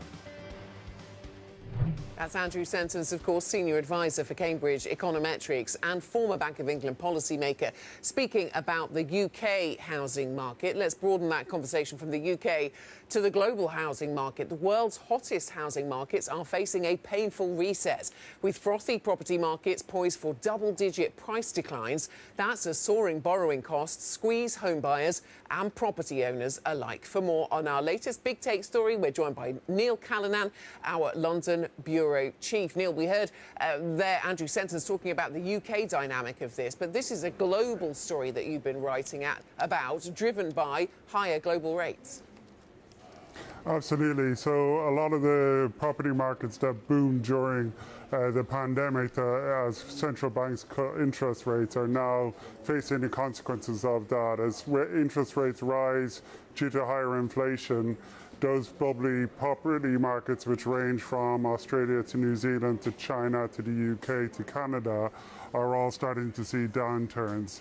The UK market is a bit different at the moment, double-digit inflation in terms of house prices, but what you're seeing at the moment is the market actually 4 months ago or 5 months ago, because those transactions are only coming through now. The situation on the ground is much slower than the headline figures would suggest. Now, you mentioned a number of countries, but you leave out the world's biggest economy, Neil. Is the fact that U.S. home buyers mostly use fixed-rate 30-year mortgages going to kind of save the U.S. housing market, at least relative to what we're seeing elsewhere? Yeah, I'd be cautious about the soft landing theory, which everybody tends to say at this stage in the cycle. There are very, very few soft landings that happen in the real estate market. But on the other side, you don't see the same level of overbuilding that perhaps you did see before the financial crisis. So the US will probably begin to see an impact in the housing market, particularly the new homes market, in the next 6 months. But maybe won't see the kind of level of price falls that you will see in some of the other markets where their economies were already booming and lower interest rates fueled a property bubble that maybe the US didn't see because the economy was growing at a rate and house prices didn't grow at the same rates as elsewhere. Neil, very quickly, when we're talking about historical precedents here, the buildup in the housing market you saw in 05 and 06, any lessons we can learn to this time around? Yeah, I think governments will get involved earlier. That will be one of the main things. If the housing market does pop, one of the things to remember, though, is the level of increases means that actually even with a 20% fall in most housing markets, you're only back to prices 3 years ago. I think the nearest analogy is probably at the moment to the 1990s, where inflation rose very, very quickly and property prices went down. And I think you're going to see probably a longer, slower recovery from the housing market this time than there was after the financial crisis. All right, Neil, thanks so much for joining us. Bloomberg's Neil Callanan there, London Bureau Chief, talking to us about today's Big Take. You can see that story by typing NI Big Take on your terminal, or you can see it, of course, on the web at Bloomberg.com. Now let's get to what else we're watching. You may have seen Danny Berger kind of photo-bombing Neil there in the shot. I was listening to her radio show with Stephen Carroll today, or rather Stephen Carroll's radio with Danny Berger, and Leonid Brzezinski was talking about the advance that Ukraine has seen against Russia. In fact, they've taken back Kharkiv, and Brzezinski told us that he thinks they've taken about 3,000 square miles back from the Russian troops. Sounds like a huge advance. Now, there are another 125,000 square miles there, or I believe it's actually measured in kilometers. So they have a long way to go, but it does look like there's been a real progress, real advance in Ukraine by the Ukrainian troops, and maybe they could win this war. So I'm keeping a close eye on that. Critty? Well, let's talk about the ripple effects of that. It has to be, of course, when it comes to the global food outlook, and that's really what I'm watching. You have a WASDE crop report coming out at noon New York time today. This is going to be crucial in terms of just how prepared is the global economy and the United States, by the way, for a prolonged conflict, if indeed there is one, especially as we have Ukraine and Russia making up over a quarter of the world's grain supply. Once again, how much room do we really have in storage, Anna? Yeah, Russia talking about the need to amend that agreement on grain, just those lines coming in the last half hour or so.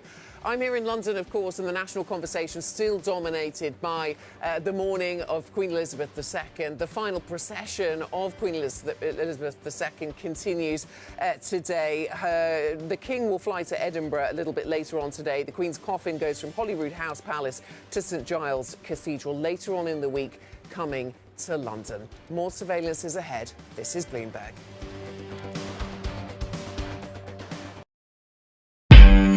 Audio Jungle.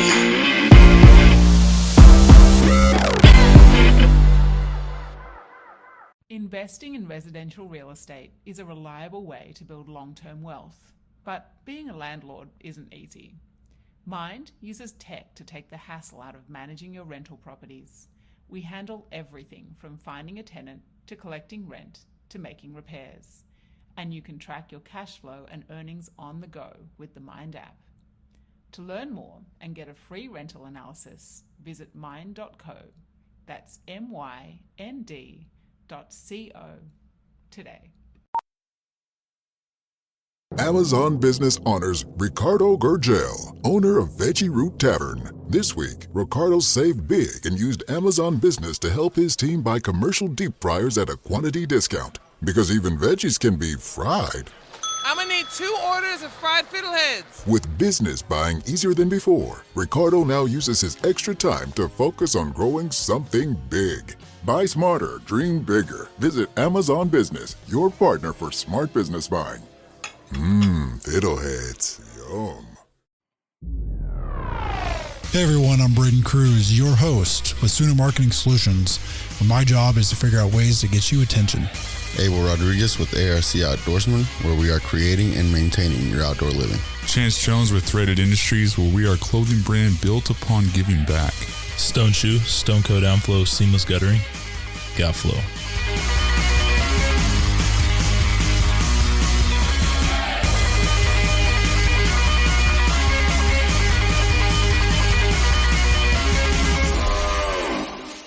All right, welcome to the Brews and Business Podcast. You can step into the shoes of everyday small business owners and entrepreneurs as you'll hear the stories and experiences to help you grow your business. We're drinking today the iced caramel cloud macchiato made by yours truly. I'm your host, Braden Cruz with Suna Marketing Solutions, recording live at the Blue Studio. I want you to meet your co-hosts here. As always, I got Abel Rodriguez. I can't ever say your last name correctly. Rodriguez. Nope, still can't do it. Rodriguez. Come on, man. I need that R in there. Yeah, welcome. I'll teach you eventually. How's it going? How are you? Pretty good. Pretty good. Good. Friday. Good. Yeah, it is Friday. And I got Stone Shoe with Stone Coat Downflow. What's up, my guy? Downflow. What's up, man? There How you we doing? go. Say that into the microphone. I'm great. It's a good day. Friday. We're missing Chance, but he's working on a big car show tomorrow. He'll be in Arkansas, so he's preparing his Audi A7. And man, that thing is a beast. I don't know if you guys haven't seen it yet, but that thing is a monster. I love it. So today's podcast, we're going to be talking about the hustle culture and kind of two different aspects. I think it'd be good to talk about one, the hustle side that we all have as owners and entrepreneurs, and then two, the hustle culture, quote unquote. If you Google search it and you do a little research, it's all about like, you know, employees that overwork themselves and stuff like that. And it's like, oh, you need to overdo this. And so I think we kind of we can talk about it from two different areas. And Abel, if you got some notes here in front of you that we can share back and forth, but man, I don't know about you guys, but I've been hustling since I was 4. I want to hear the story behind that. Why Dude, since you were 4? What were you hustling? Yeah. So let's see here, 4 or 5. I had sold lemonade and donuts and pizza slices, hot chocolate, Anything and everything. hot dogs and hamburgers. We used to have a neighborhood garage sale growing up, and this would be huge. Like the whole neighborhood would shut down. There would have to be like, people would park in other neighborhoods and walk like half a mile. And For you? there'd be, For you? No. Oh. No, but I got stories behind that too, which is pretty cool. But so it was a really huge event. So growing up between like 4 and 12 years old, like literally young, almost every other year, when I was real little starting out, I would help out my family with the garage sale part. And what I started to do when I think I was closer to 6 or 7 was I was like, Mom, I want to make some money. And she's like, well, why don't we sell lemonade at the garage sale every September? It's right about this time. And she'd help me do that. And then next year I would do like donuts. I'd wake up at like 4 o'clock in the morning, go to Krispy Kreme, buy like 6 or 12 dozen boxes of donuts, a whole bunch.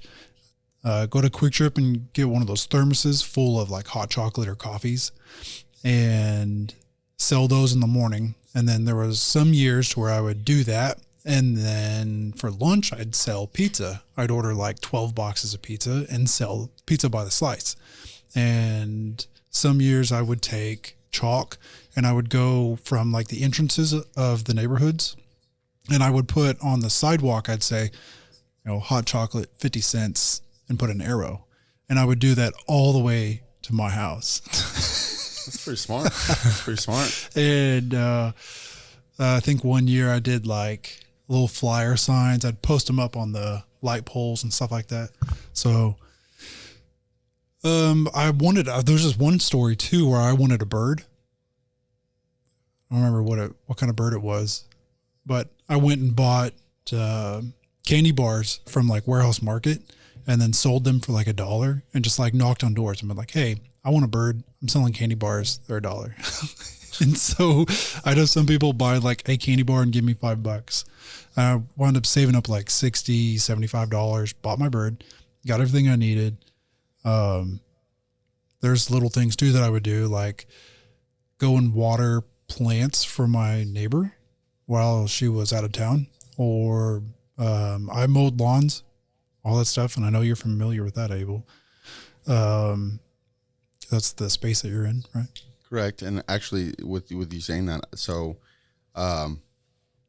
similar concept when I was young, started probably 6 or 7 years old.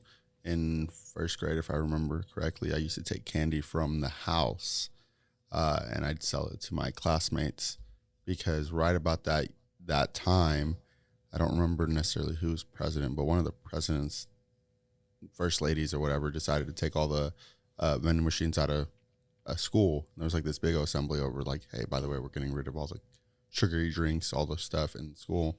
I just saw that as an opportunity to start selling candy. So if you can't get it anymore from the vending machines, well, I got the hookup. I was shut down on that pretty quick by the principal. Said, hey, you can't be doing that in school. I'm like, well, why not? Like, I'm not hurting anybody. I did the same thing. I did gum. You remember the whole gum phase in middle school? Yep. And it's the same thing. So I think it's funny, we always knew we were going to be entrepreneurs. We just didn't realize it then. When and how it was happening. Right. What kind of signs exactly. determine that? Exactly. Yeah. Exactly. And then whenever I think I was 11 or so, at that time of my life, there's everybody's getting their cell phones, everybody's getting all this cool shit, and my mom was like, no, plain no.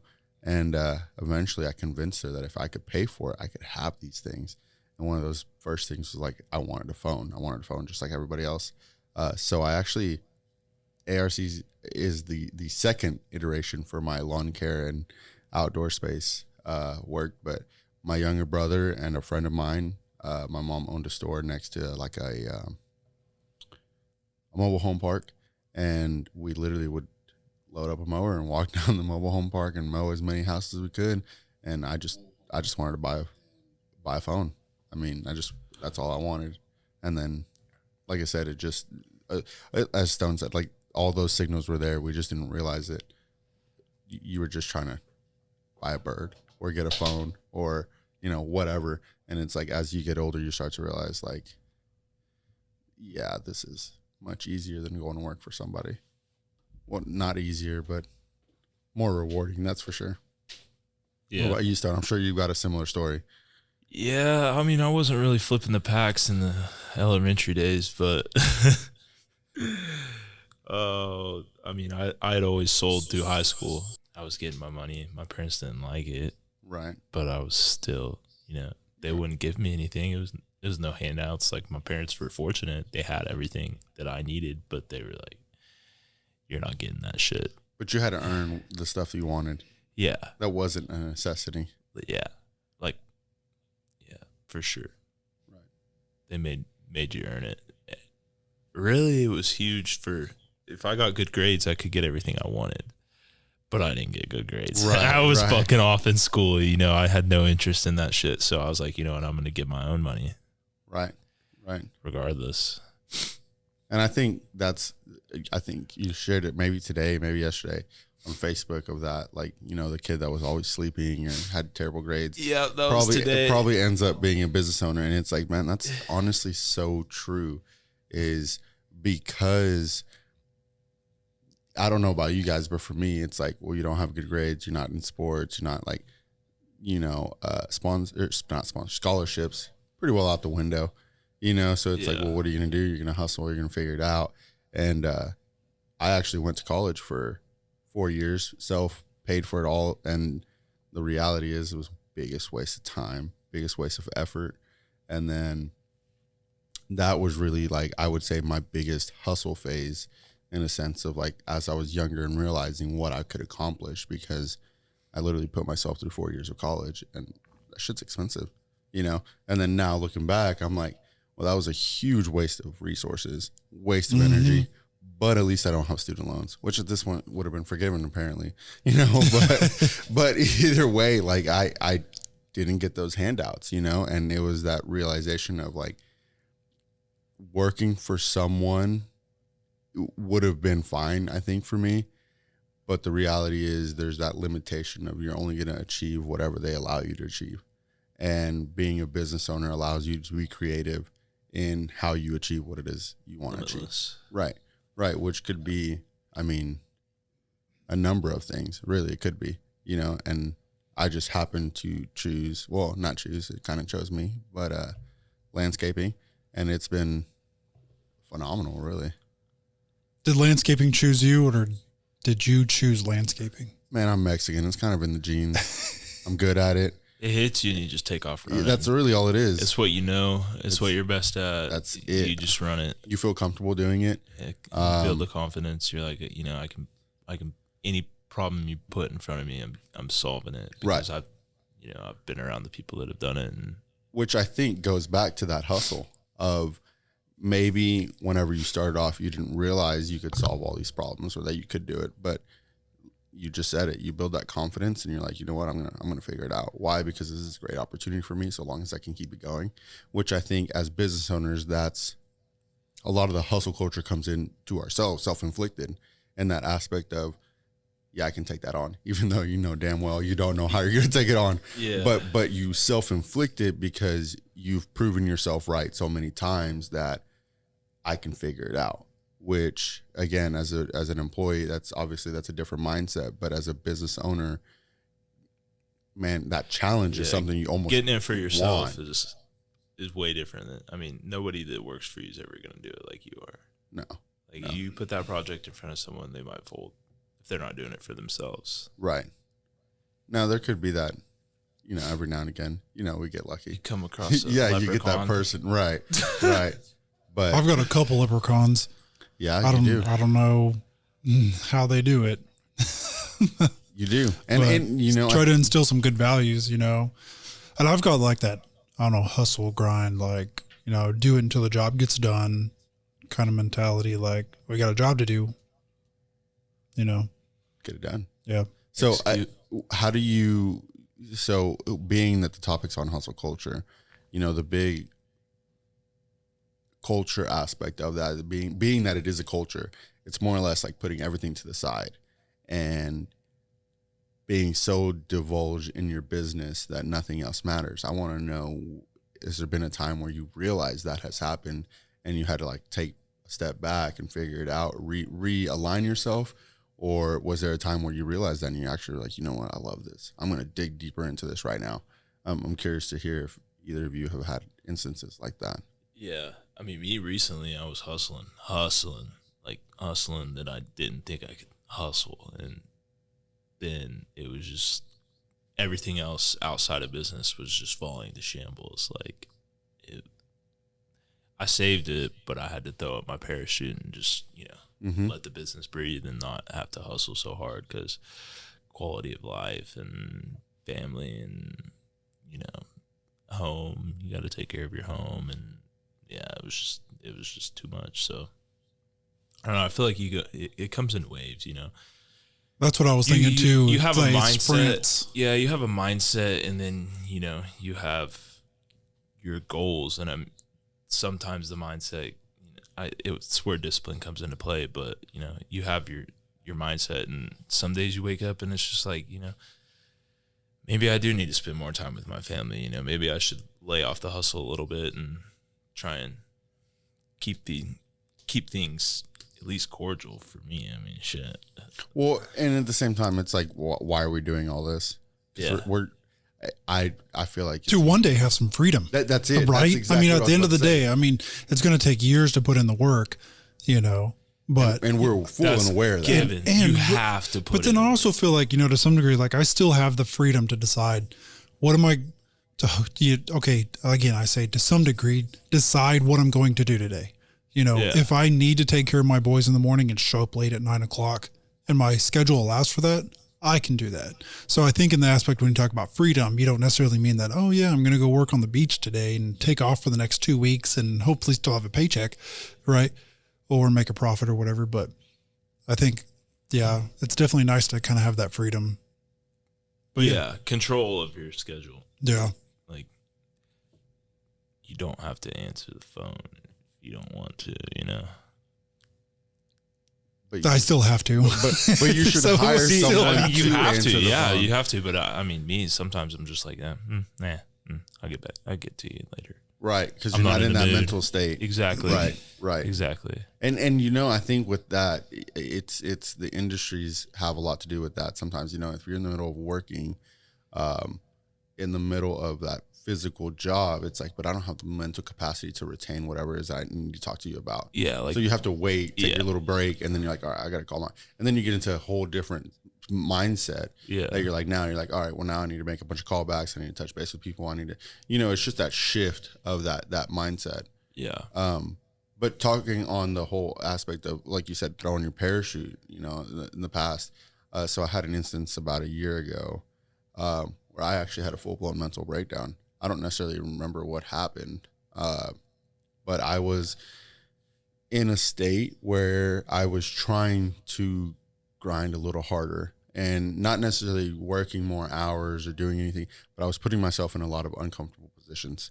I was, you know, starting to associate with people I had never associated with. I was starting to do other business work that I hadn't done before. Because as we know, there's a difference between working in the business, working on the business. I started to make that shift to work more on the business, and it was extremely uncomfortable. I mean, it's just, this is not productive. It's like you're letting go of the rope, and you got to be able to learn how to trust people. Yeah, it's really weird. But the other thing that's weird too, that I'm still learning, and I still want to hear more though, is like learning how to trust people. And I think it comes back to you and that person building out the process and making the relationship to be able to know that they got it. Right. Yeah. Like 100%. I've been able to learn that with Devin. Like last year, like when we started, it was probably like 4 to 6 months before I was just like, all right, I don't need to be involved anymore. Right. You know, like I still love to be involved in what we do. And then same thing with like Bobby, it was like, and like, we're still involved really heavily in everything that we do, because sales leads generates revenue and all that stuff. So like, we still have to talk about projections and all that kind of stuff too. And then Maddie just onboarded like quick. Yeah. And I think that's because partially, one, it's a lot on her, credit to her to just being able to adapt that quick and learn, but then also giving a little credit to me and the team on this is how we've built things. Mm-hmm. And she's been able to kind of easily just kind of grow and adapt and then adjust to how she works. Yeah. Right. Implement the system that you have going already. Yeah. Right. And so see, whenever I started working on the business, I didn't have What's up, Krista? I didn't have that. And I still don't, as you know, I don't have those processes built. You know, I'm working on building those processes. So whenever I told you we need to get together and put together poster boards and sticky notes. That's what I did. We will. Yeah. But you know, there's a lot of other grinding to happen at the same time. And making the time to do that's hard. That's true. But in that time when I had that mental breakdown, like I said, I was just putting myself in a lot of uncomfortable positions. And at the time I felt like I was taking on more than I should. And it's a lot of that comes down to like, you guys know, as soon as you guys, so I'll kind of put it in perspective. Let's say you start doing a different style of guttering, or you decide to start a podcast. There's a whole different set of tools you need. There's a whole different strategy you need. And I more or less started working on the business, and I needed different tools. I needed different strategy. I needed a different process. And I was plain and simple, like trying to figure it out. And then one day I woke up, I had said yes, I was going to sub for a meeting that I had never been to before for a friend of mine. And I knew it wasn't necessarily a big deal, but it was something I'd never done before. I didn't have someone hold my hand. So I was like mentally really psyched up about this meeting. And I woke up in the morning, I go out and I'm like looking for my iPad, I'm looking for my backpack, and it's all gone. And I'm like, what the fuck just happened? So I go inside and I'm like looking everywhere, and I'm like, I swear I brought this inside last night. I swear I brought this inside. So then I start looking even more, and I'm like panicking, and it turns out, well, my truck was broken into. All my shit was stolen. You know, iPad, notebook, everything, all my life was gone for the past couple months. And I literally don't remember much more than that. But apparently I just shut down. I texted my brother, called my brother, something like that.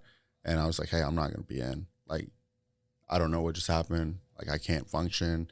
This is that. And thankfully, I think that was a huge, beautiful time, because that was me, I think, in a sense, throwing my parachute. Because after that, I actually ended up going on like a 2-week trip to Broken Bow out of nowhere. And when we were at that trip, I remember telling my wife, like, how is this possible? Like, I'm 26 years old, 27 years old, however old I was at the time. I'm like, and we're on a vacation. I still got paid. The business is still running. And I was able to just like literally out of nowhere just decide we're going to go to Broken Bow. And I have the money to spend. How the hell is this even possible? This is not supposed to be real life. Like, this is literally what people dream of. And I had to make that happen for myself. And I think that opening that parachute was that time of like realizing that, you know what, you do have a parachute. When was this? You just have to use it. It was about a year ago. Maybe, yeah, about a year ago. And again, up until that point, maybe I didn't realize you had that tool, that parachute, to help you out to in times when you're just hustling a little too hard, that you can lean back, and at the same time helps you realize who you have on your team to help you sustain your life and your business. And at the same time, realizing that you don't always have to be doing all of that all the time. And ever since then, you know, I thankfully after that week, I was really able to refocus and actually really working on the business, building relationships with, you know, with people that are going to help push me and whatnot, and realize that the business I needed to grind in different directions. But plain and simple, that was just a time where I was very uncomfortable and I was just pushing myself to the limits, and I literally straight up mental breakdown. And I don't remember that day. I pretty much just blacked out more or less for the rest of the day. I didn't do anything stupid, thankfully, or anything like that. But I wasn't productive. Just go home and sleep. Yeah, pretty much. That's literally what happened. Yeah. And I was like, you know, but at the same time, it was like I felt like I was letting my team down, because here I am, supposed to be one of the leaders, supposed to be in here. And in the back end of my mind, I'm thinking I'm weak. Sometimes they don't know, though. Right. They have no idea the shit that we Should they know? Right. I think so, man. I mean, And Abel talks about this a lot, about how he's transparent with his team. Hey, this is where we're at on money. Yeah. Or, hey, these are the current projects we're working on. Or, hey, we got some really good leads here. Or this is where we need to improve. Or, man, this was a big fail. Like what we talked about in one of our previous episodes was about failures, you know. And you've talked about it as many other episodes about how you are transparent with your team and all those different aspects. Right. And how it pays off. And I think because of that, I think that was it, is realizing that whenever I had that breakdown, it helped me realize that my team is there because they're my team. You know, I didn't necessarily pick them, like they're my brothers and sisters, and like I handpicked a couple of guys like that are part of the team now. But you know, the whole concept of you know, you can carry a lot more together than you can by yourself, and it may be the same problem, but the second you start sharing that with someone else, it's not so hard anymore. You know, you can lift more weight, you can carry it farther, you can do all this stuff. So I think sharing that with your team, and you know, you don't necessarily have to share everything. Like, let's be real, you can leave a lot of it out. But in the sense of like, hey guys, we're about to take on a brand new builder that's like way out of our league. I just want you guys to know this is way out of our league. What can we do? I need your guys' back end work. Like, because then you're not carrying the stress all by yourself. Your whole team knows how big of an opportunity this is. That is, you're grinding, you're hustling. So you tell your team, and then, hey, you know what? All of a sudden, everybody comes together to try to make it happen. But at the same time, it's like, hey, guys, there's no leads coming in. There's no this or that. And it's like, you'd be surprised how quickly your team will shift with you, so long as you're transparent with them. And I think I said a couple weeks ago, you know, same thing. There was no money. And, well, not that there's no money. We were short, right? And my little brother came in. He's like, well, I don't need all that money in my account. Like, you can take, you know, I think it was like $500 from that account. He's like, I can run on way less than that for the next week or two. It's like, dude, that's awesome, because you're being transparent with the team. It helps you, frankly, I feel like, be able to hustle harder without having to take that whole load yourself. But again, sometimes you got to learn that the hard way, and it's not fun. Facts. Yeah, you know, one of the topics that we wanted to talk about was how the hustle or the hustle culture or the constant grinding without a break can affect your health. And even you, I think you just experienced this too. And you're like, bro, I need to turn everything off for a week, take a step back, work on myself, like just chill for a minute, and then I can come back with a new mind, a little bit refreshed, clear, right? And I think it's good to do that once a quarter. It works, and that was one of my goals in the beginning of the year. I'm not one of those crazy people that set the New Year's goals, right? No. I'm setting my New Year's goals right now. There's another word for it, but I did it this year, and I was like, every quarter I'm going to take a vacation. It could be a staycation or it could be an actual vacation. And so far I've done that. In the first quarter, I went and visited my family in North Carolina. And the second quarter, we visited Leslie's family in Texas. And then next month in October, I'll be going to we'll be doing something else as well. Can't talk about that. And then at the end of the year, right around Christmas time, my family's going to come into town. And so I'm like, okay, you know, on all those scenarios, I get to spend time with the people that I'm closest with, right? Family. And I get to step away from that hustle and that grind, waking up at 4:30 in the morning or staying up till midnight or 1 o'clock working or whatever it is. Sometimes that happens. That happens plenty. Yeah. Right. Or you just go to sleep with that stress on your mind, and then you wake up and it's like stress there, and it's like, and you can feel it in your chest. I should have just stayed awake yesterday. Yeah, right. I don't know about you guys, but sometimes I can feel it in my chest. Oh yeah, dude. You know, and you're just like, oh, you can't breathe, you know, and all that stuff. So, but anyway, so it's good to do that. And so on that topic, I think it's interesting to talk about too. Is with you saying that, you know, as well. This year, I've taken a lot more camping trips. And that has been my escape with the same thing. Like Bobby's been doing that too. Yeah, dude, the camping trips do it for me because. Today with Amazon Business, Shannon Stuckey of Walburn Woodworking helped her team buy 63 circular saws. Okay, Andy, take it easy. Now she uses her time to focus on growing something big. Buy smarter, dream bigger. Visit Amazon Business, your partner for smart business buying.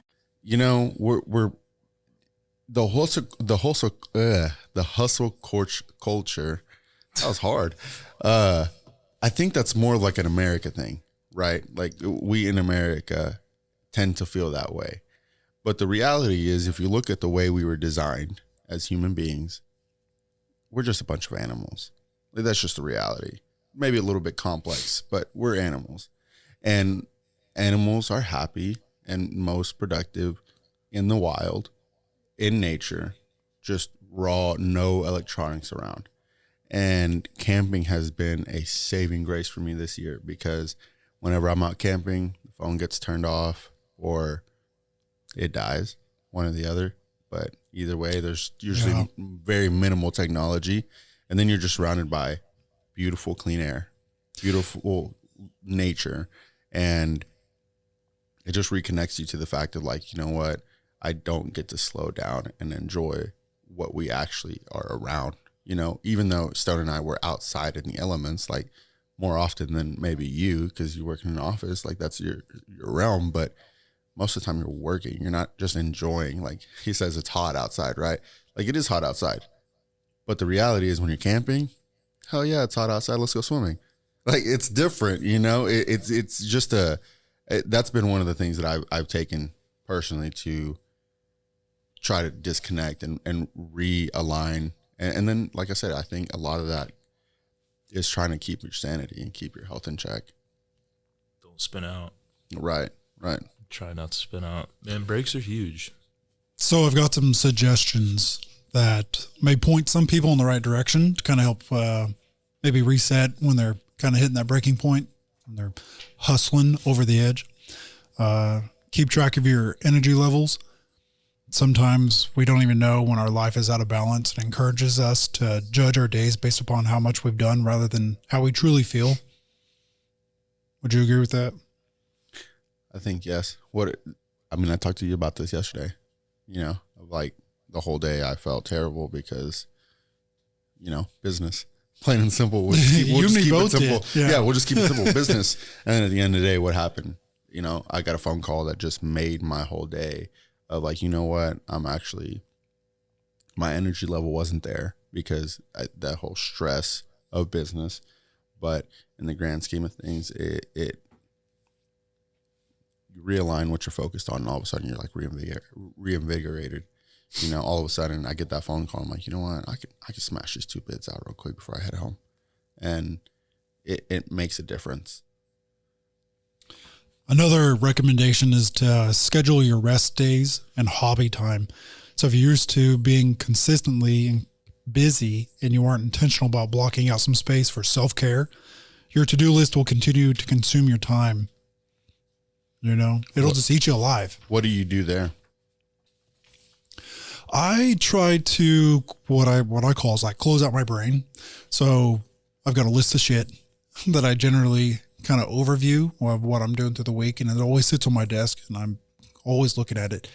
And so I try to like close out my brain to where I can go home and spend a couple hours with my kids if they're there, or a couple hours with Leslie, or a couple hours with myself.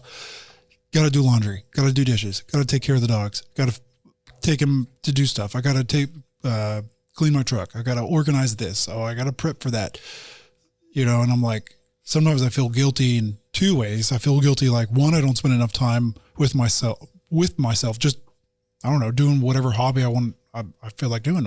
Most of the time it's like, video games. It used to be riding my motorcycle until I sold it. Sad day. And you have like planned to buy a Ducati or something, don't you? It's not happening anytime soon. You got to keep the dream alive, brother. Oh, it's still a browser tab. Yeah, that's one of my ways of like a reminder. Right. Like, okay, that's one of my immediate goals. Like, it's that thing. But I like to try to. I feel that. So the guilt thing. That's what it was. Sometimes I feel guilty that I'm like, oh, I need to be doing X, Y, and Z for work. Don't go home and put that stuff to the side. It needs to get done. And then I have the other guilt that's like, oh, okay, you're not going home. You're staying at work. Now you're not spending time with your kids or with your with Leslie, right? And sometimes it's challenging. And I know you guys experience that too, right? Yeah, I mean, absolutely. Stone, how do you schedule your time? Or do you schedule time? Nope. Only thing I schedule is when I'm picking my son up and what jobs are next. We talked about this too, where we talked about scheduling and stuff, and you're like, yours is backwards.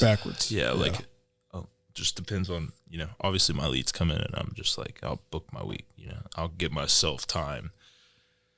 Because I kind of know what's emergent. I know I'm going to have an emergency. I'm going to have a roofer call me and be like, hey, bro, sorry, but I need gutters tomorrow. And I like to be the convenience guy. I'll charge the extra, but those are where I hit big on. So by booking my week backwards, it frees me up for those first 2 or 3 days that someone needs something. I'll be able to capitalize on a bigger profit. Yeah. So do you have any hobbies that keep you? Yeah, man. Softball, slow pitch, fishing, hunting in the cold. You go hunt? Yeah. I want to go. Hunting. We got to do that. Deer hunting, duck hunting. I want to go. Turkey hunting. Straight up. I'll get a license for it and we'll go. I play sand volleyball every now and then. That's cool. Nice. I'm active. Very active person. See, I need more hobbies. Working out.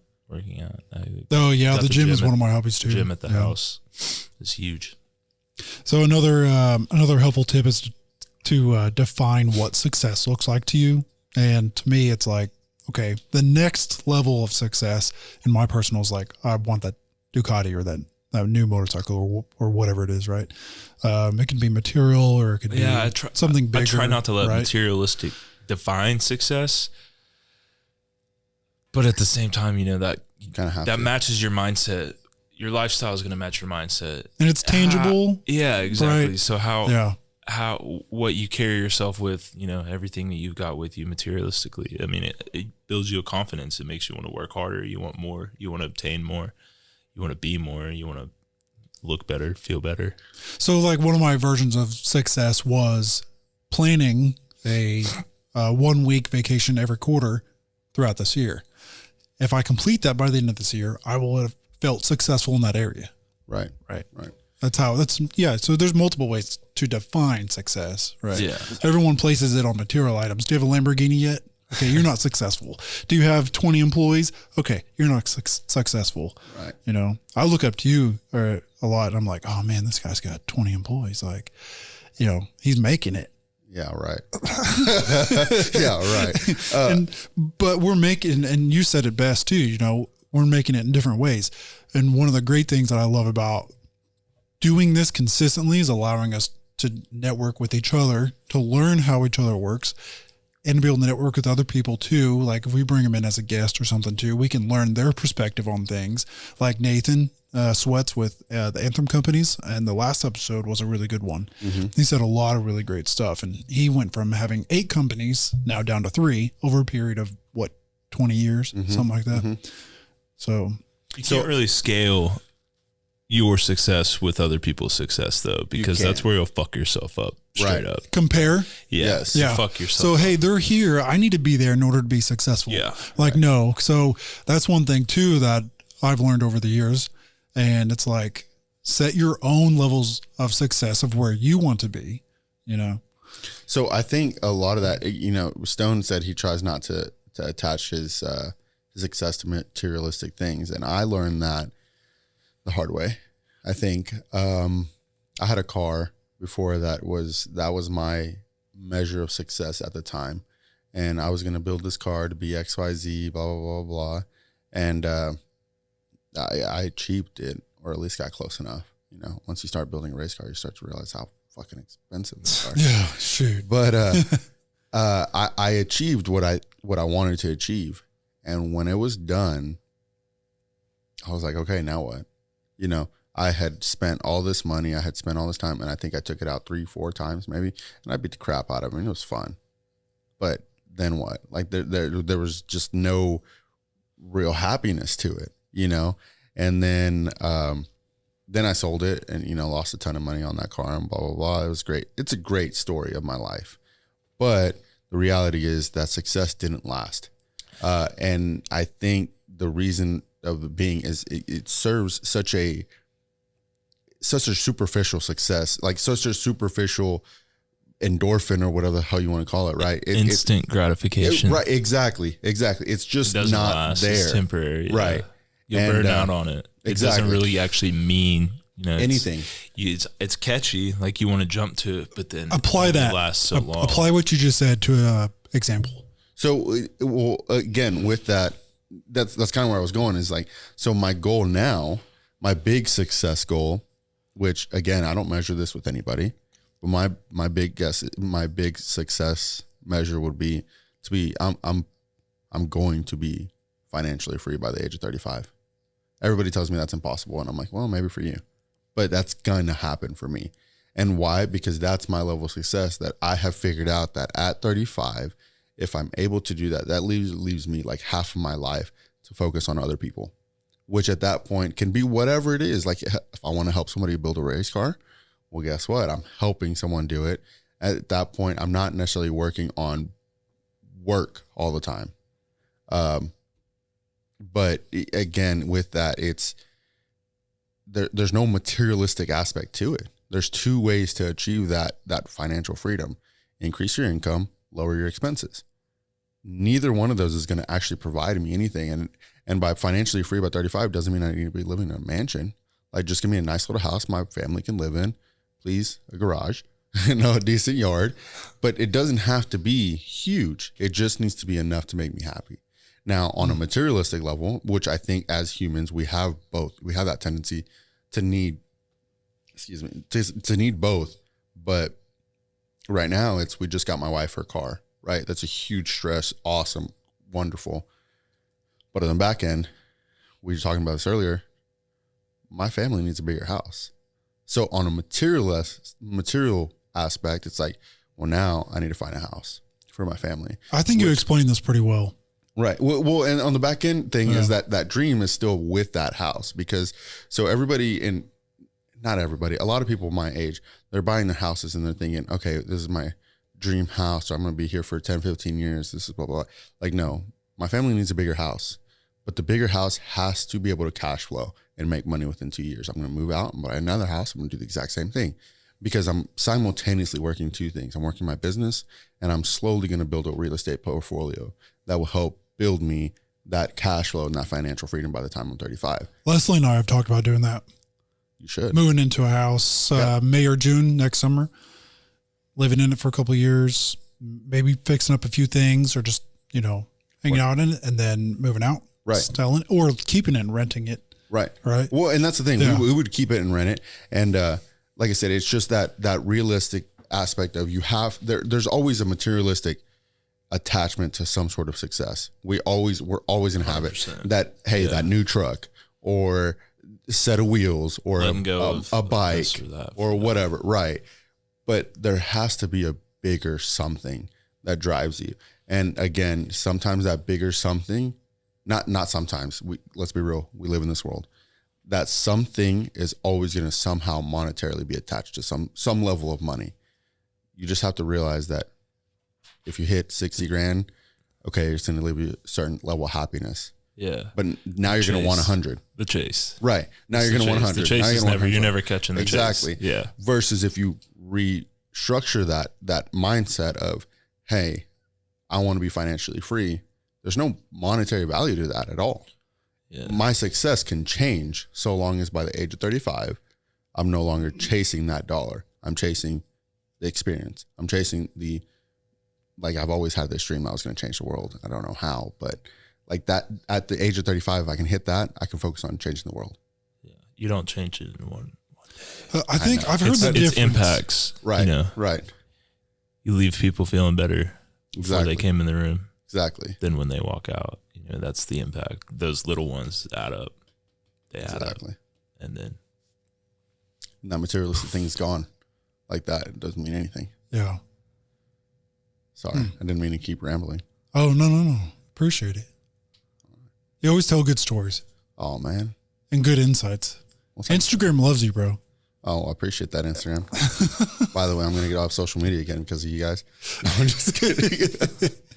But, I mean, it's just the truth, you know? Like, we hustle so hard, and I think the hustle culture has a lot to do with what we see, like, on Instagram, on Facebook. It's a what is that, like a...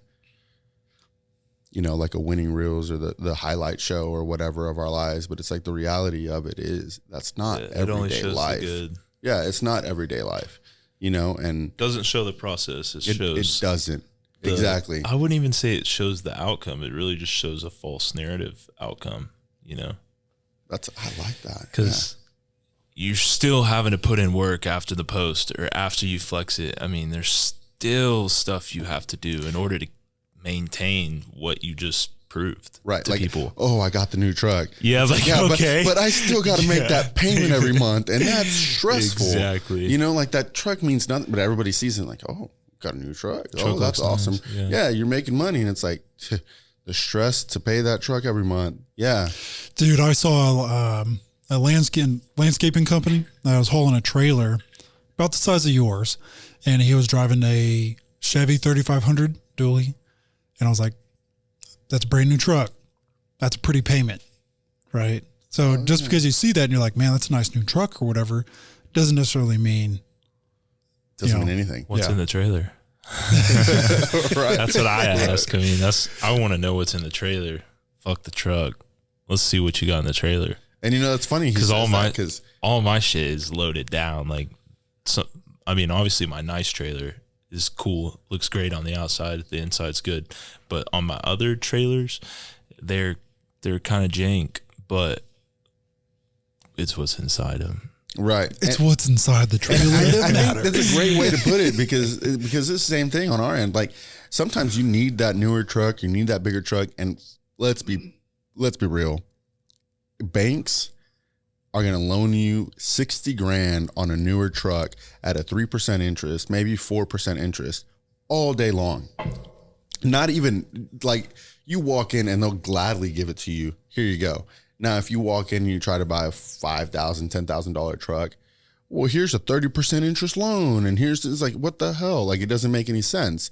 So on a business end, it's like, what, 4%, I can justify that cost because it's more or less free money. Like almost free money, but the reality is, come on, bro. But on the on the back end, you know, as Stone says, like the trailers, you should see some of our trailers. Like they are janky, but it doesn't matter because they work, and they're paid off, and they make shit happen. And it's like in the grand scheme of things, it's just payments. It's all the bank's money, you know, and people just measure that success and they don't realize like we disregard that. That's literally just another payment. I feel like it's easier for someone to go out and get a vehicle, the nicest vehicle or whatever.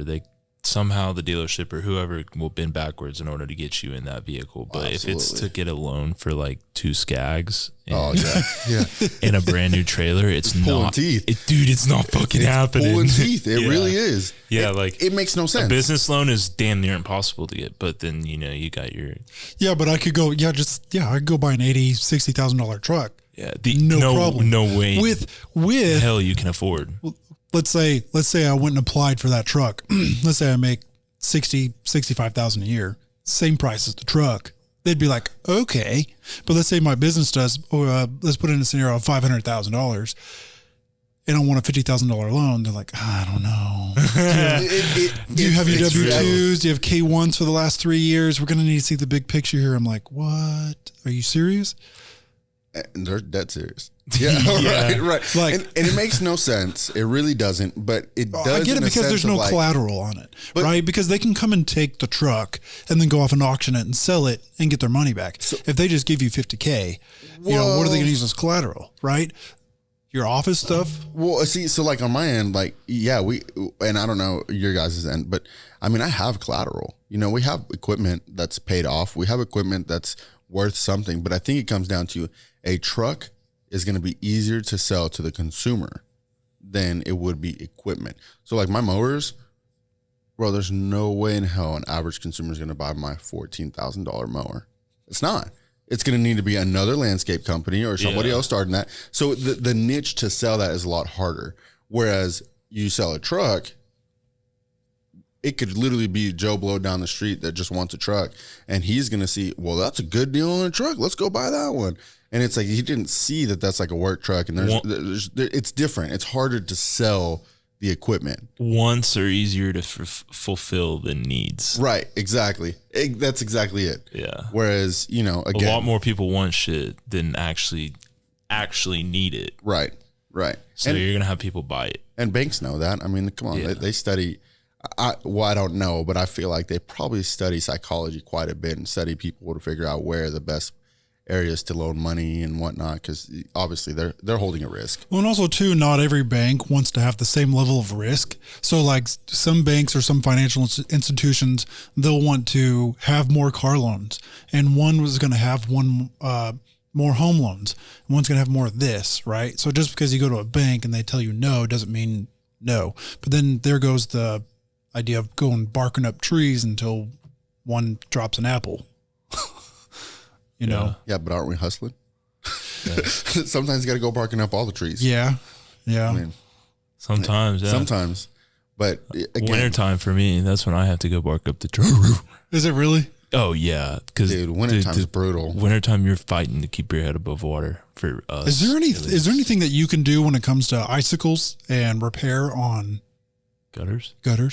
I mean, ice. If it ices, if we get bad ice storms, it will fuck the gutters up. So I pray for ice storms in the winter because like a lot of people will neglect their gutters and they'll be filled with stuff, and you get the rain and snow, blah, blah, blah, you get the sun, melts it, boom, all goes in the gutter, and then everything freezes at night, and just, dude, it will pull a house down. And you're like, money. It's kind of like when the roofers get hailstorms and they're like, ching. Yep. And it's the same way when you work outside in the industry. I think it's those two. You have, man, it's either really hot and dry and awesome, or it actually stones, and mine same thing, or it's really rainy.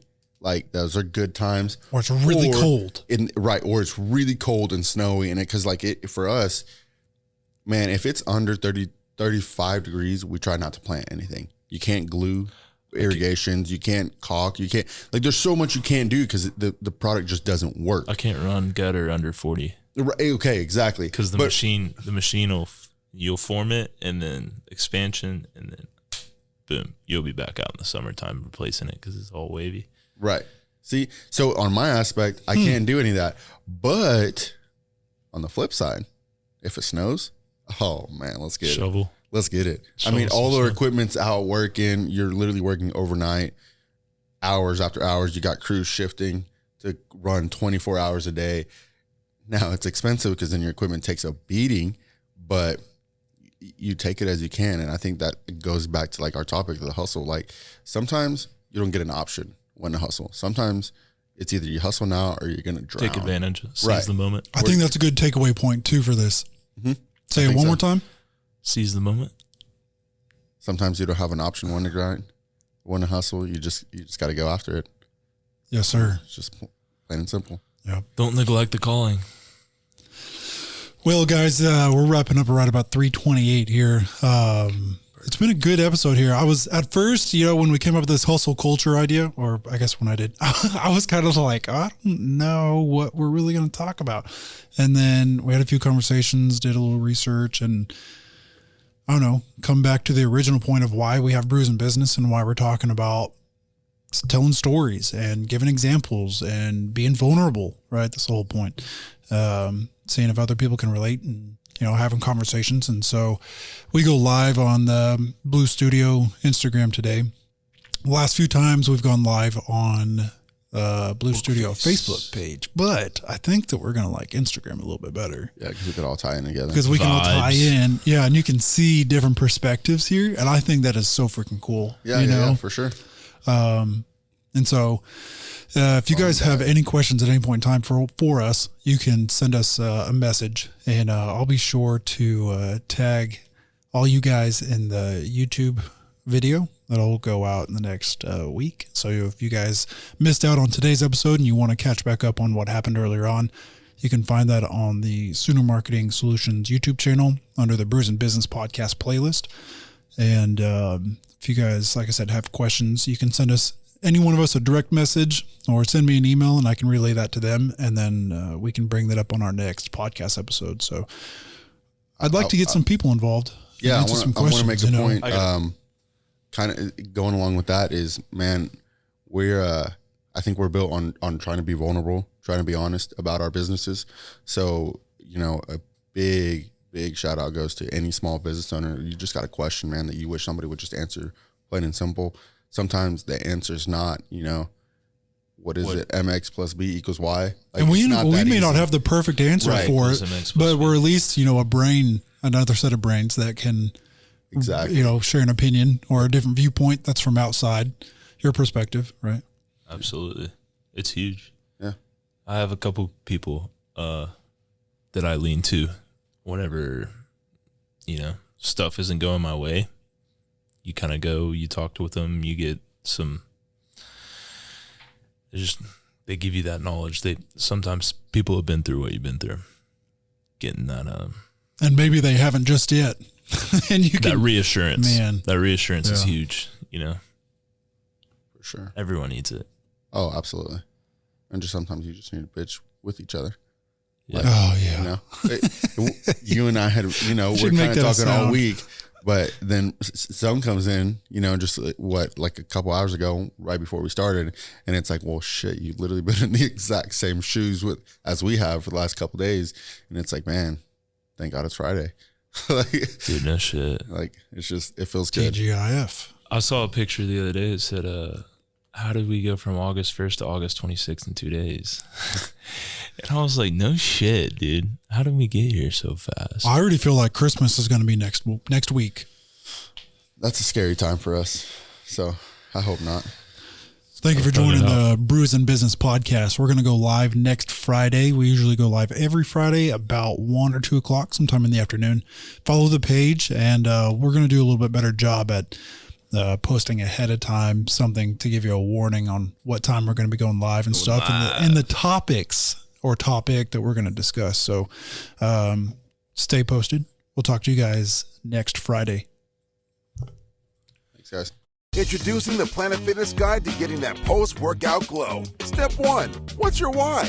More epic energy? Better sleep? Blow off steam? Step 2. Join Planet Fitness for $1 down, $10 a month, cancel anytime, and get moving. Go cardio crazy in our clean and spacious clubs. Or get down with some dumbbells and strength equipment. Step 3. Bask in that post-workout glow. Join Planet Fitness today for $1 down, $10 a month, cancel anytime. Deal ends Wednesday, September 14th. It's glow time. See Club for details.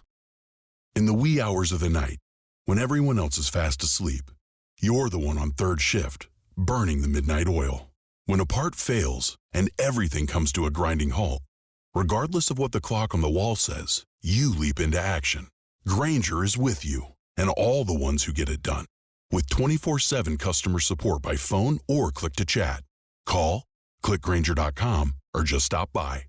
Grainger, for the ones who get it done.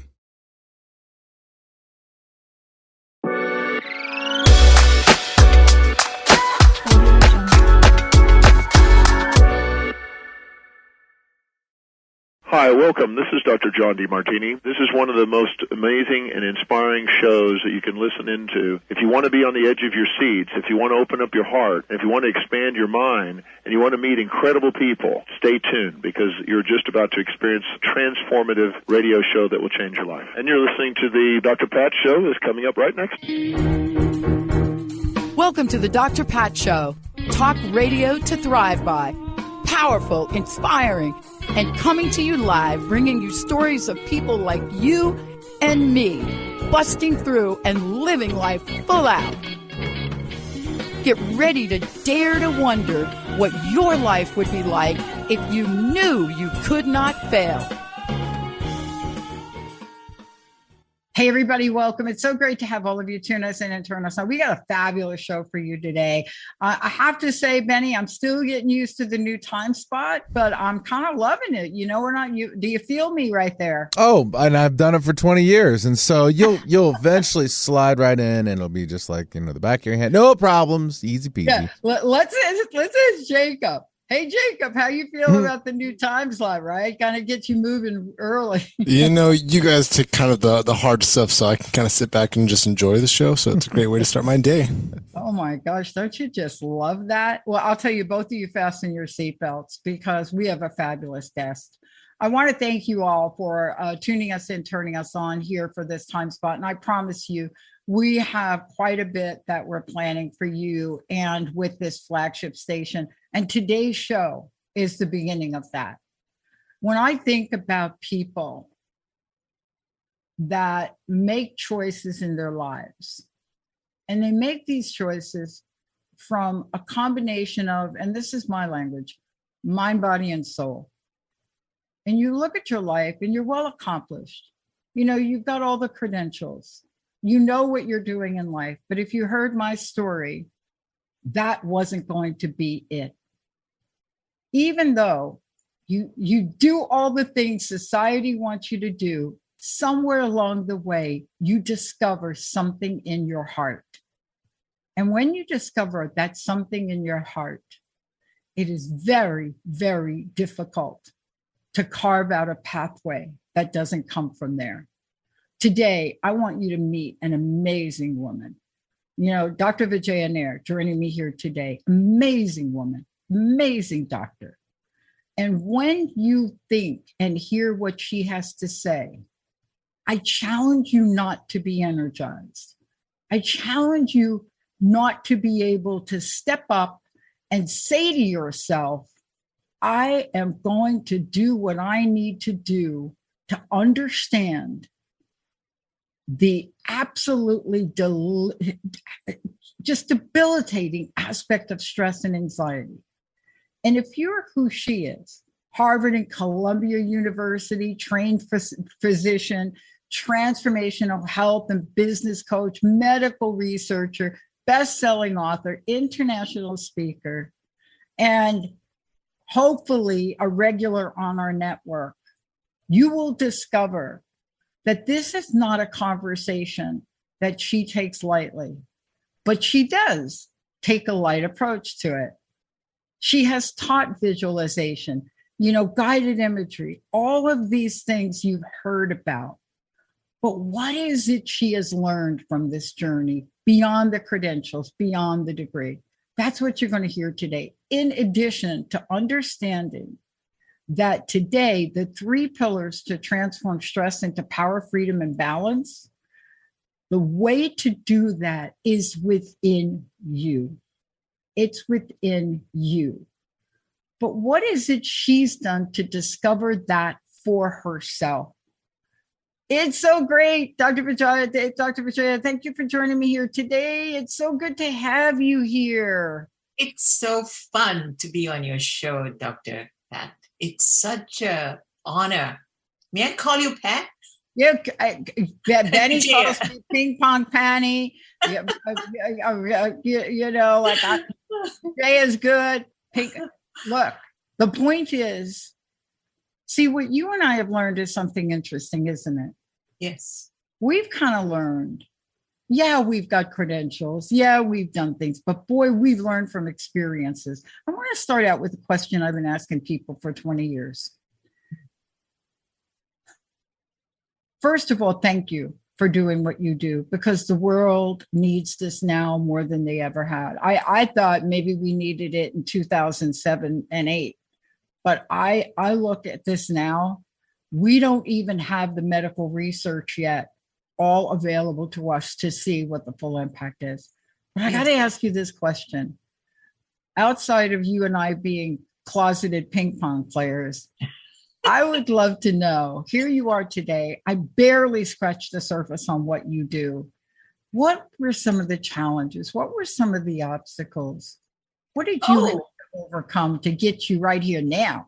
Oh, we didn't even go in there. So all of you listeners out there, and those of you who identify with any of the challenges or all of the challenges that I've gone through and Dr. Pat has gone through, welcome to the Club of Transformational Network talk show. That is a unique kind of like, and you may have like been right in the center of it, or right in the middle of it, or you may have just overcome it, some of your challenges.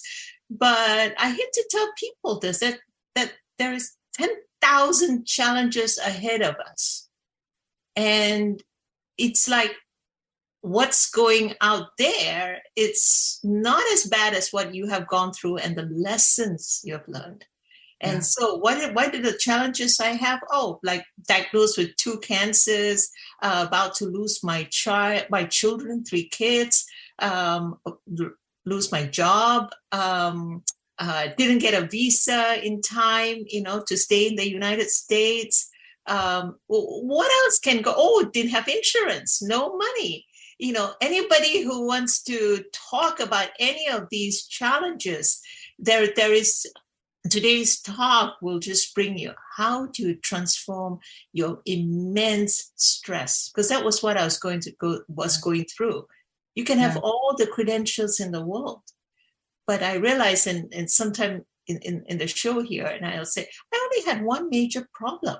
It looked like as if I had so many issues: health, relationships, money, job, environment. Where was I going to stay, raise the kids? But there was only one problem. And that's what today's talk is about. Yeah.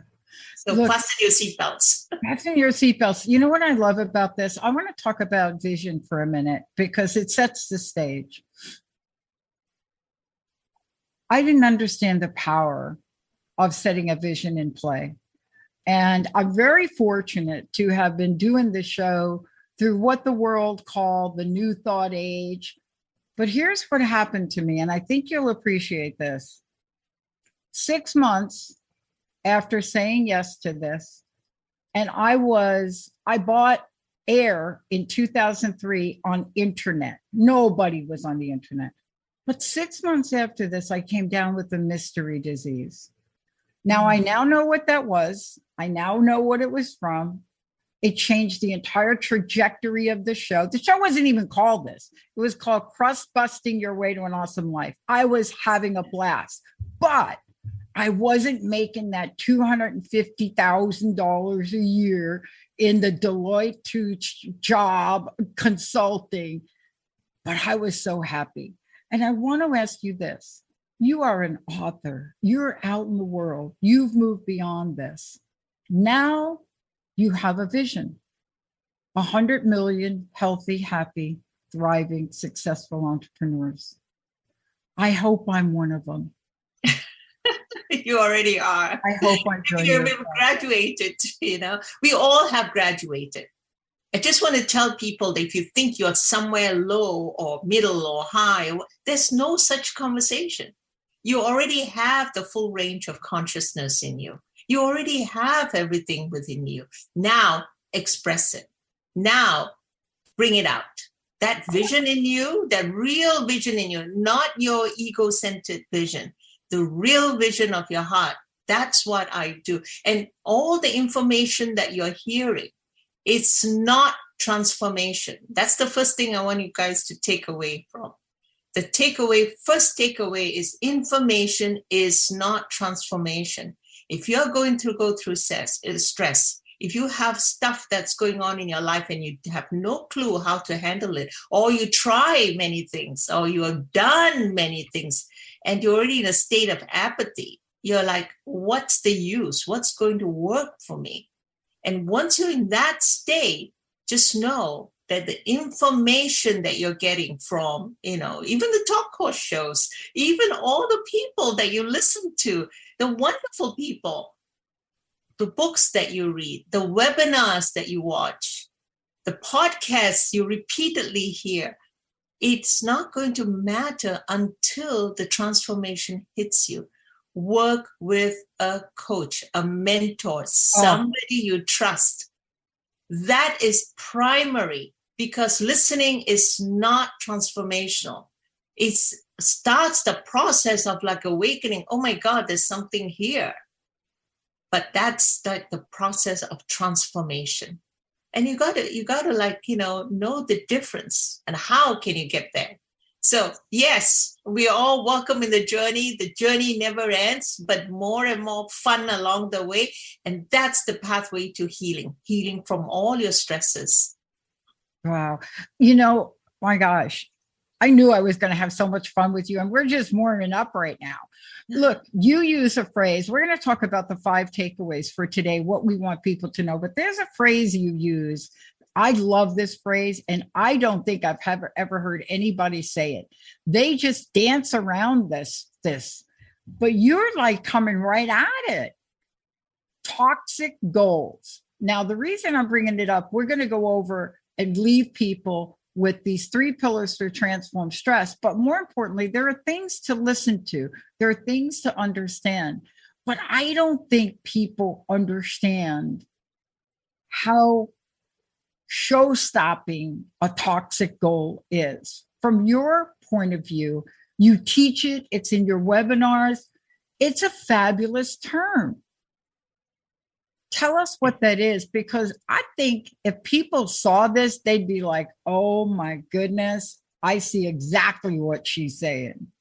Yeah, we have to apply things to our life. And I am a number 1 for toxic goal. I used to teach toxic goal. I didn't even know what that meant. But all the personal development mentors and people I worked with all my life were like, wow, you have to do this. And if you like, set this goal, if that's what you want. And then all the productivity apps will come out and all the sheets will come out. Oh, are you procrastinating? Oh, you have to do this. It was all behavior based. And there is a role for behavior, but the fundamental understanding, the shift that I had when I had my own near-death experience, I was bleeding like crazy. Bleeding away, hemorrhaging from uterine fibroids, and they thought was cancerous. So it was like right in that state, you were like looking at yourself and it says, how worse can it get? How bad? Well, it had to get much worse. But I had a near-death experience back. And when I had that near-death experience, I heard, I saw, I recognize a lot of things that it took me years, 20 years to find out what it meant. So toxic goals was the first thing I heard. And it was like, the first thing that I heard was when I was going through the divorce, when I was going through the near bankruptcy, when I was going through I'm going to lose my kids. Heck, I was going to lose my life. And what I heard was, your feelings are only coming from your thinking in the moment.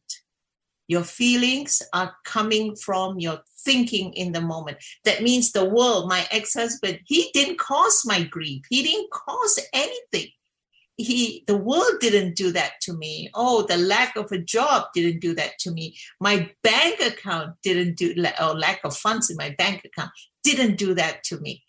It was my thought, my thinking in the moment that was causing my sadness, my anger, my resentment, my disappointment, my stress. So yes. Toxic goals is a very important concept, because it helped so many, business people, ordinary individuals, because when they understand the concept that the toxic goals is a phenomena.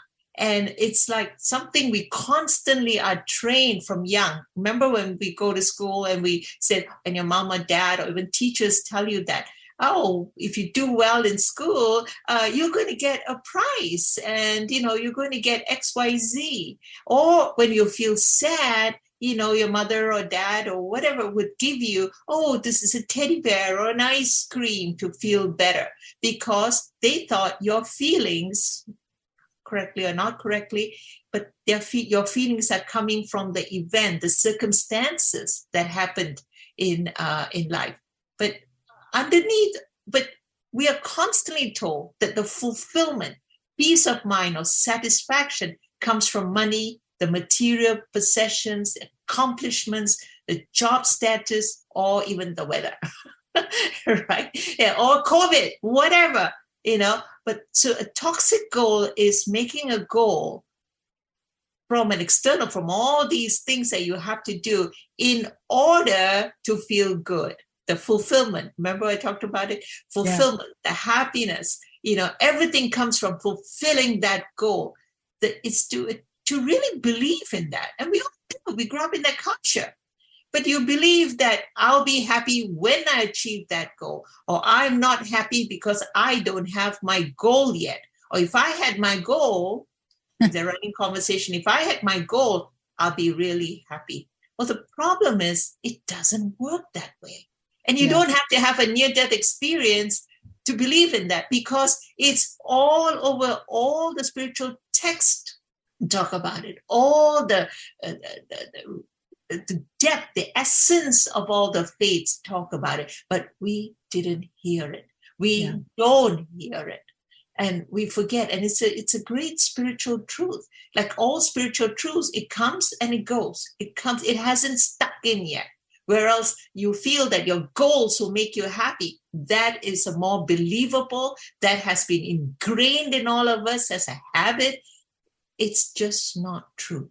So when you figure that out, that it's my feelings, they're not coming from the goal. It's coming from my thinking in the moment. And if your thinking is habitually, pessimistic or optimistic or filled with shame and guilt, your feelings are in perfect alignment.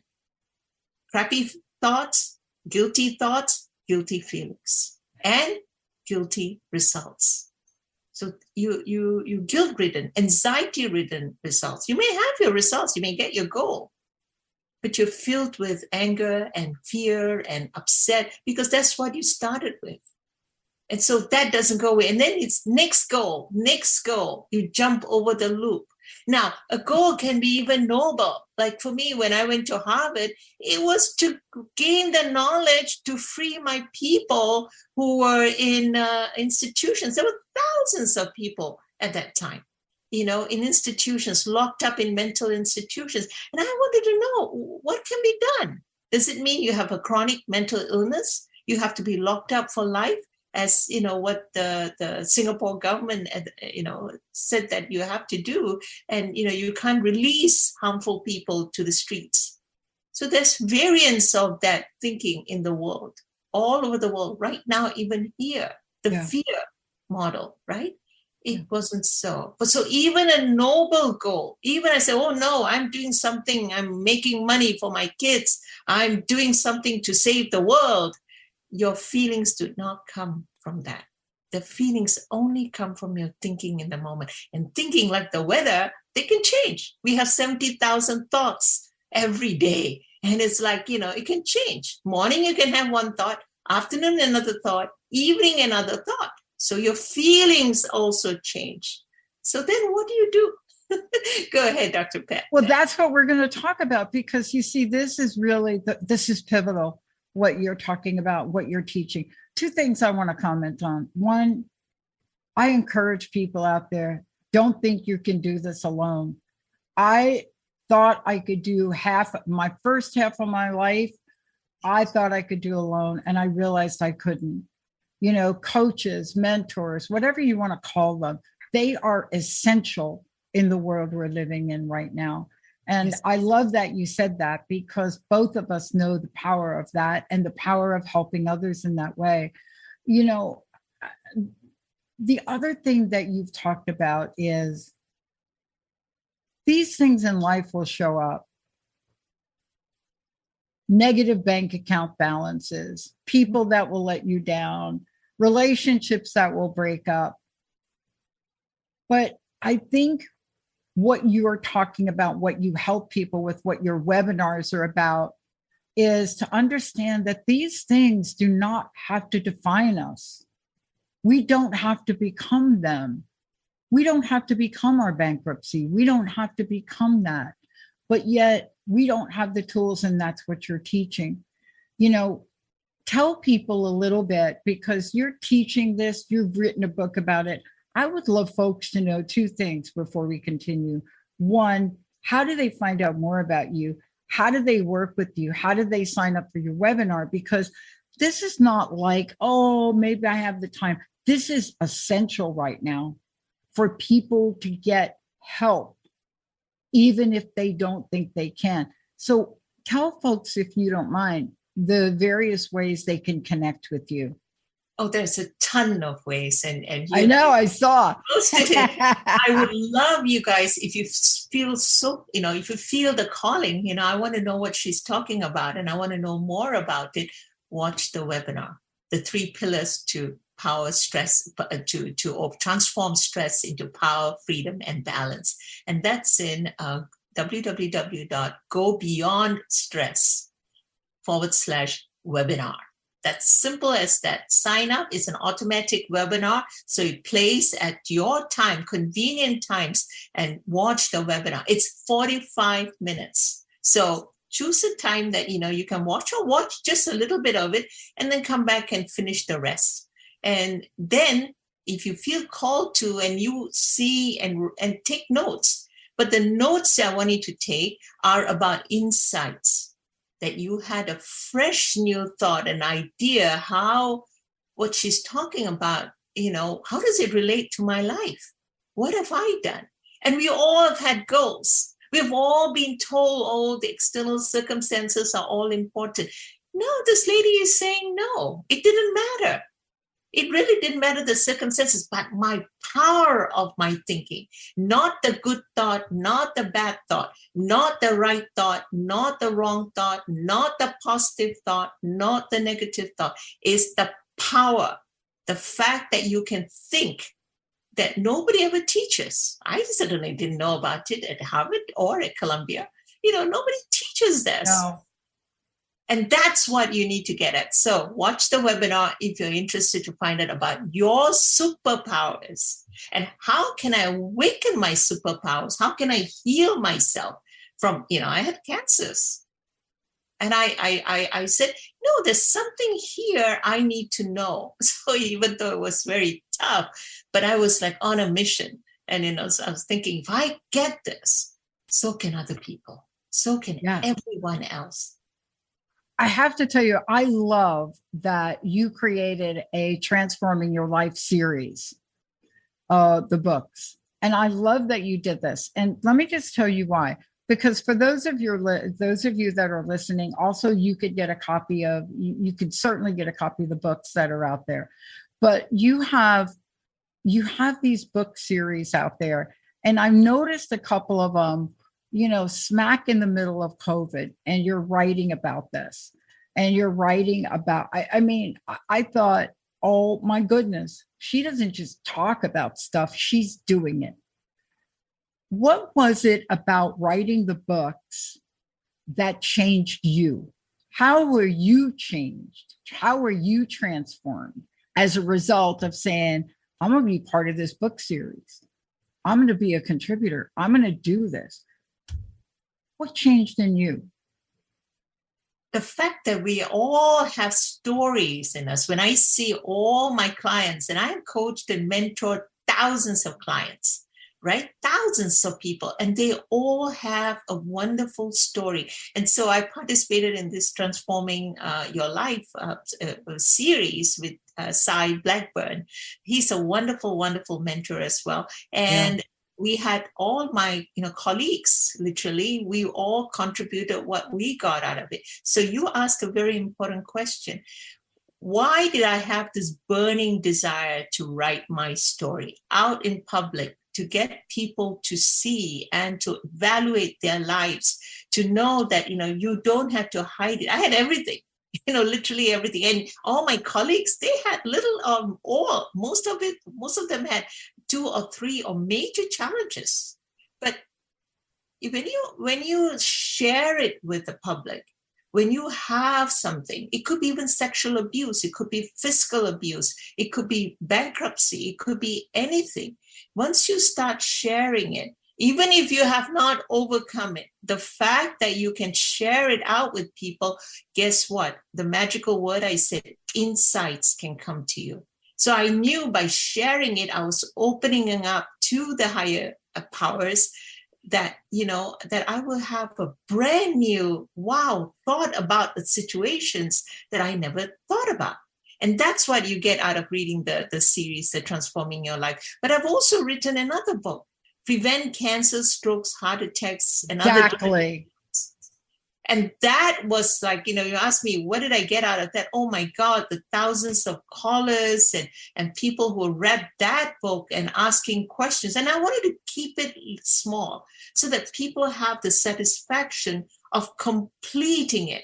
So I'm going there with my editor and saying, we need to keep it small. And she tells me, Vijay, you got to keep it small. You got to keep it to a limit, the words you're using, because I wrote a 300-page book, but you weren't going to understand it because it was all scientific jargon. That process of like putting it in words about dietary supplements, about natural therapies, about the importance of what are you eating and how to look at that. All the things, meditation, massages, why the pros and cons of it, right? You had to dilute it so that you can read it at one sitting. So it will transform your life. Once you start going on that path, you will start getting more ideas. How do I raise my consciousness, which I hope we will come to eventually at this interview, Pat. Yes, we are going to talk about it. And that's really what this is set up for. Because, part of this is, we are out in the world and we are taking steps every day. But what is underneath that? What is it that moves us forward, that moves us beyond all the challenges, that has you write a phenomenal book that helps other people understand, that's one of the most dreaded words that people never want to hear is cancer. You know this, and I know this. You know it from a medical perspective, women, right? That is the one word, because they don't have your strength, experience, and hope. And what we're going to look at today in the show is we're going to talk about in this world where we want to achieve success, how do we raise consciousness? How do we avoid the ego traps? How do we do all this? Because today, that's what part of your message is about. But there's much more that you're doing in the world. We're going to take a short break. When we come back, get ready to understand how this is so tied in to this consciousness that we talk about, but you can get there.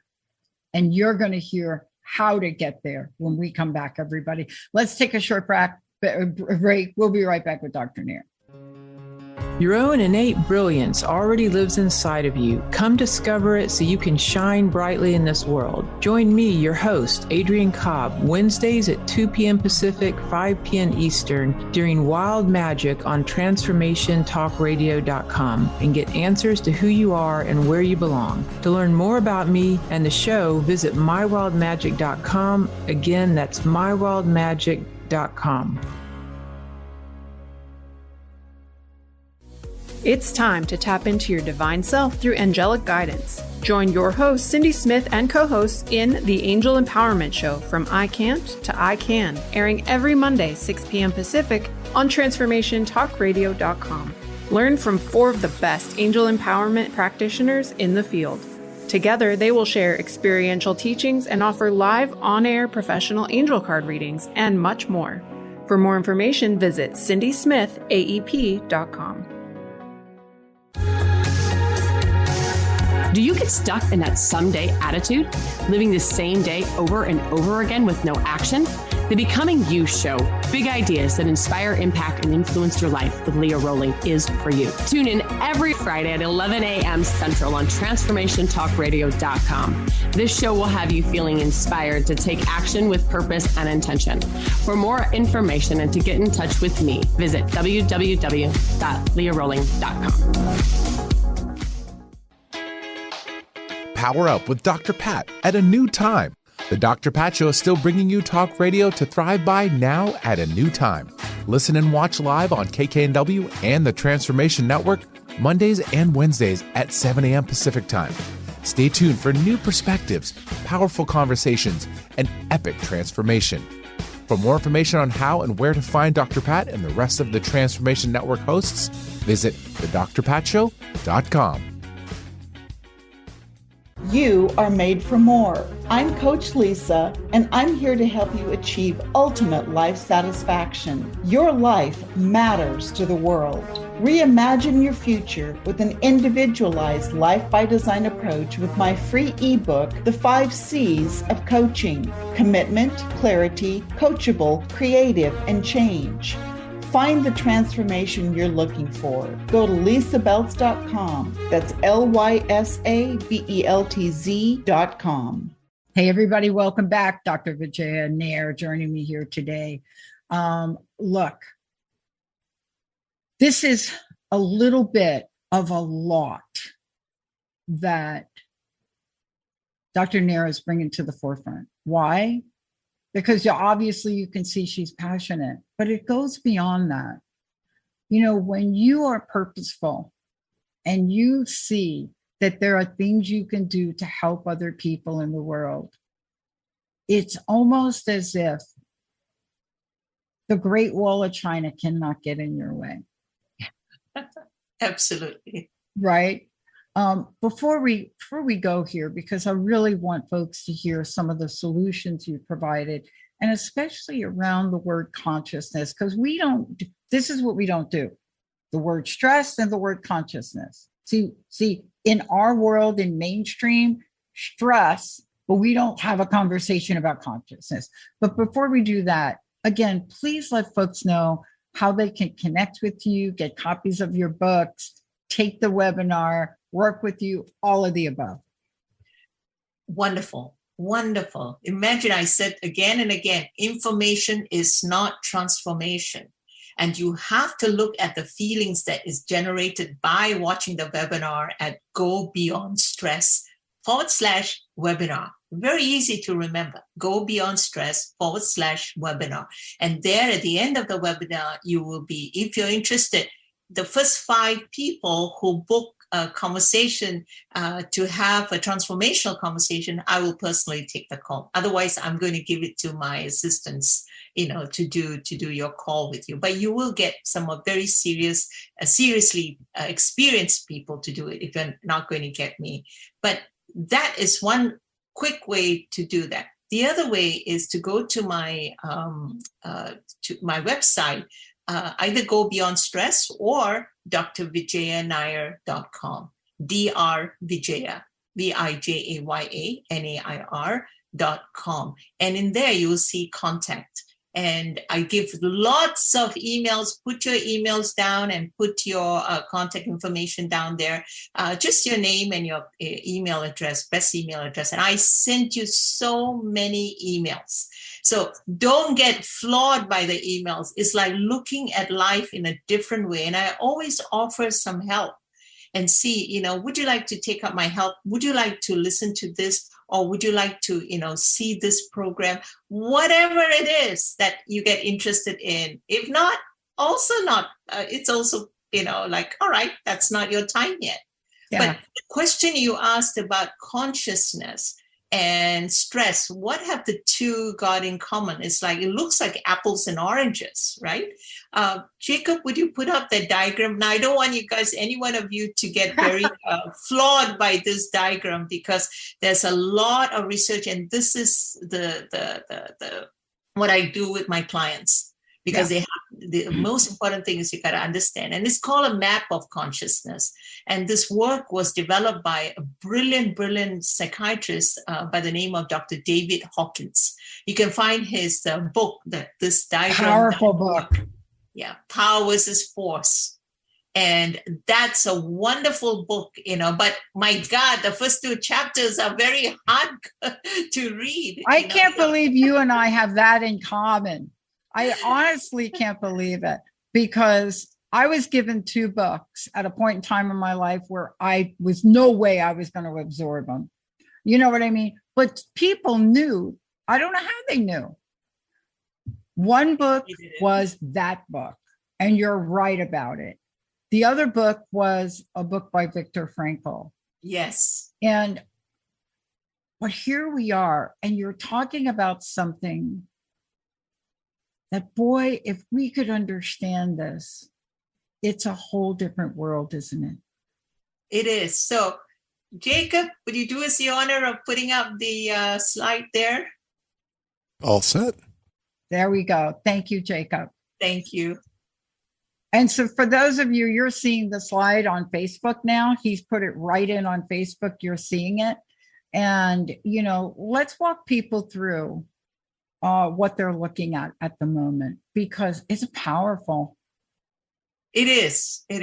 And you will see if you're on Facebook, and if you're not, you will find it there. And I actually, it is fascinating. It's one of the stepping boards, like, when I mentor someone, a client, when they're going through what they're going through. And this connection of what your consciousness is very important, because when you look at the left side, the level, you see series of emotions. And what Dr. Hawkins did was he researched 250,000 people and more in a logarithmic scale of kinesiology. That means muscle testing to see, and this is verified. This is like, you will see this, not in this degree, because I wanted to talk about the different levels, but in some way, shape, or form, the power versus force, the determinants of human behavior, the consciousness, because consciousness gives out vibrations of thought that we see, the shame thought, the guilt thought, the apathy thought, all the emotions that you see on the lower level. And these are lower level. It's almost like, death. It's like, when you have someone filled the whole day with shame, a lot of shame, because father, mother, teacher, trainer, and their father, mother, teacher, trainer didn't know any better. Now, I grew up in a Catholic convent school. That's where my studies were, right? Most of us have that. And my parents also use shame very effectively. Oh, it's shameful, don't do that thing. And, the drill. So everything is like shame. And like, you have to get social approval, and you have to be a good girl. You have to, achieve things to make other people happy. A lot of the level of shame that I see in my clients when they come out, and especially when you're depressed and anxious, a lot of your subconscious beliefs. Now, remember, thoughts are just your thinking. Conscious thought is just like 1%, of the iceberg phenomena. 99% is subconscious. But so when throughout the day, you're functioning at shame thoughts or guilt thoughts, apathy thoughts. Do you know that some countries in the world, 80% of the population is apathy? They're just looking out, and there can be a grandmother or someone in your family that's just staring out of the window, and just like, they're not looking at anything. They're not eating. They're not taking care of themselves. They don't have the liveliness, and they're in apathy. So apathy, it's a real problem, because, when the wars and you shell shock and even the COVID, I've seen people, what's the use? Because in apathy, if you go down, it's a level 50. That's the log scale. And then what do you have? The emotion? Despair, hopelessness, the view of life. As you go along that continuum, now there's so much more I could talk about this, because that whole decision process. Now, remember, your thinking is causing your feeling, is causing the actions you're going to take. So there is no positive action. When you go into grief, there's a little bit higher, and you've got to grieve that you can actually say you're sorry or say that, your regrets. And what happens then is that you're going into your life is tragic. Your worldview of life is tragic. So when people ask me, Dr. Vijay, how do people, they understand when they learn about this, and there are ways that, you can come out of this. Because you have all the emotions. The power of thought is within all of us. But if we are so used to being told with shame and guilt, and then we feel the apathy, the grief, and fear. Most people function at fear. Fear is anxiety, is frightening. The worldview is a frightening world. I mean, now you know why different people, some people have a loving view of the world, right? A benign view, a meaningful view. But some people, the same people, could have had the hopeless view, the tragic view. So all the emotions correlate. Now, all the lower emotions from 175 down to the lowest, shame, they all correspond to very negative emotions. So we have a negative worldview. The pride, it's amazing how much scorn there is, demanding there is, and we all know people who have that, right? But we don't see that we have it, and that's a huge debilitating. It robs you of life. Then when you have courage, and you want to see courage, go to an AA meeting. The Alcoholic Anonymous or Narcotics Anonymous. I've been to all these meetings, and my God, the courage it takes to talk about your problem, even for a transformation session, right? Yeah. That is hugely inspiring, but inspiring to them too, because remember, they're vulnerable. They're shaking in their boots, but they come out and they talk about, what is affecting them. And there may be repercussions. Even so, they are willing to put their life at stake by having the courage to talk about it.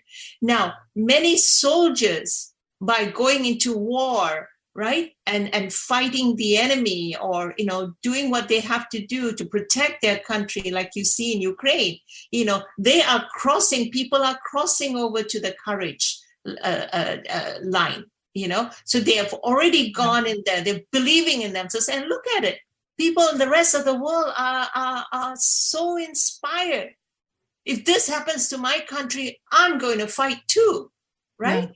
And even with patients with cancer, the survivors, the people who are going through it, when they have that approach. I had a client who had a 10-year-old granddaughter, who had a brain tumor.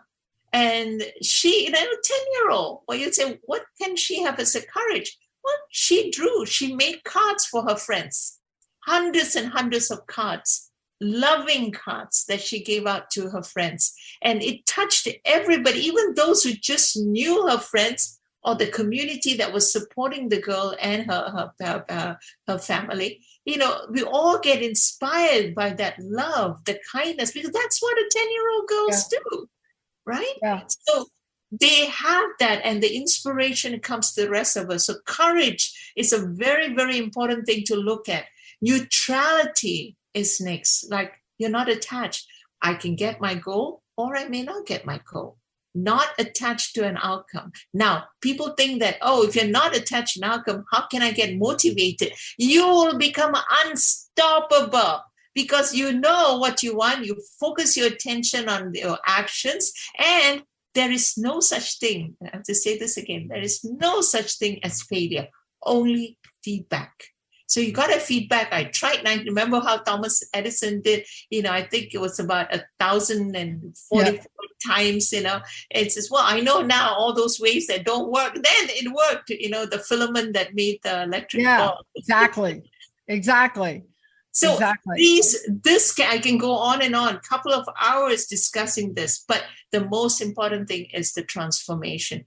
talk to a mentor, listen to what it is that, you look at it. And the thing is not talking at you, it's talking with you, talking about you.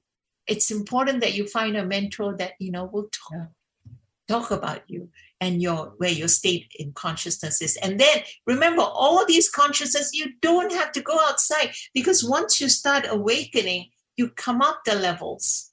And that's what happens in sessions. And as they start coming up, they start seeing, the clouds, go away, fade away, and you see the sun behind the clouds. You are the sun. You have that power.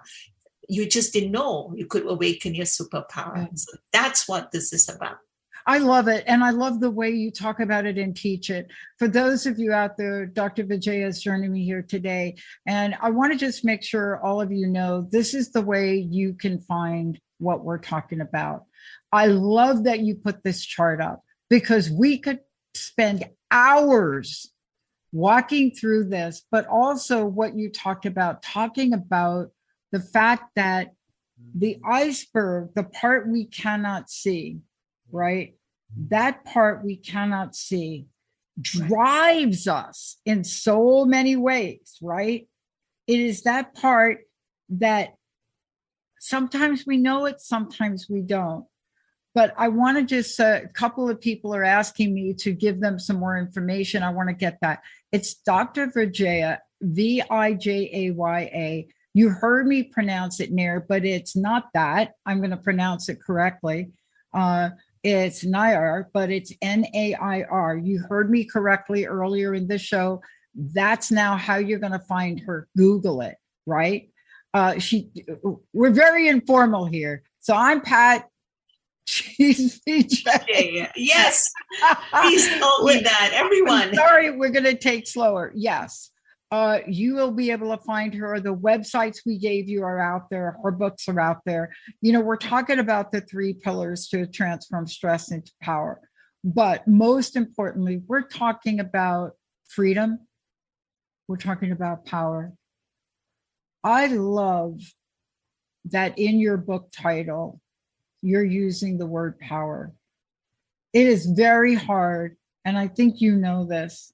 It is extremely hard. It is really hard for women to say, I am powerful, right? It's very hard for women. We're getting there, Dr. Vijaya, right? We're getting there. But we are powerful. We can do this. I want to ask you in the time we have left, and thank you for showing that chart, because what happens to us in life, right? You wake up one morning, you look, your child has a cold, you thought you were going to work, your boss is going to fire you if you don't come in, you accidentally didn't make a deposit in your bank account, you're overdrawn, you get to drive in your car. I mean, this sounds like a country western song now, right? You get to drive in your car, you don't have enough gas in the tank, you go in your wallet, you don't have cash, and you think my life is over. That's how quickly we can go down that slide, can't we?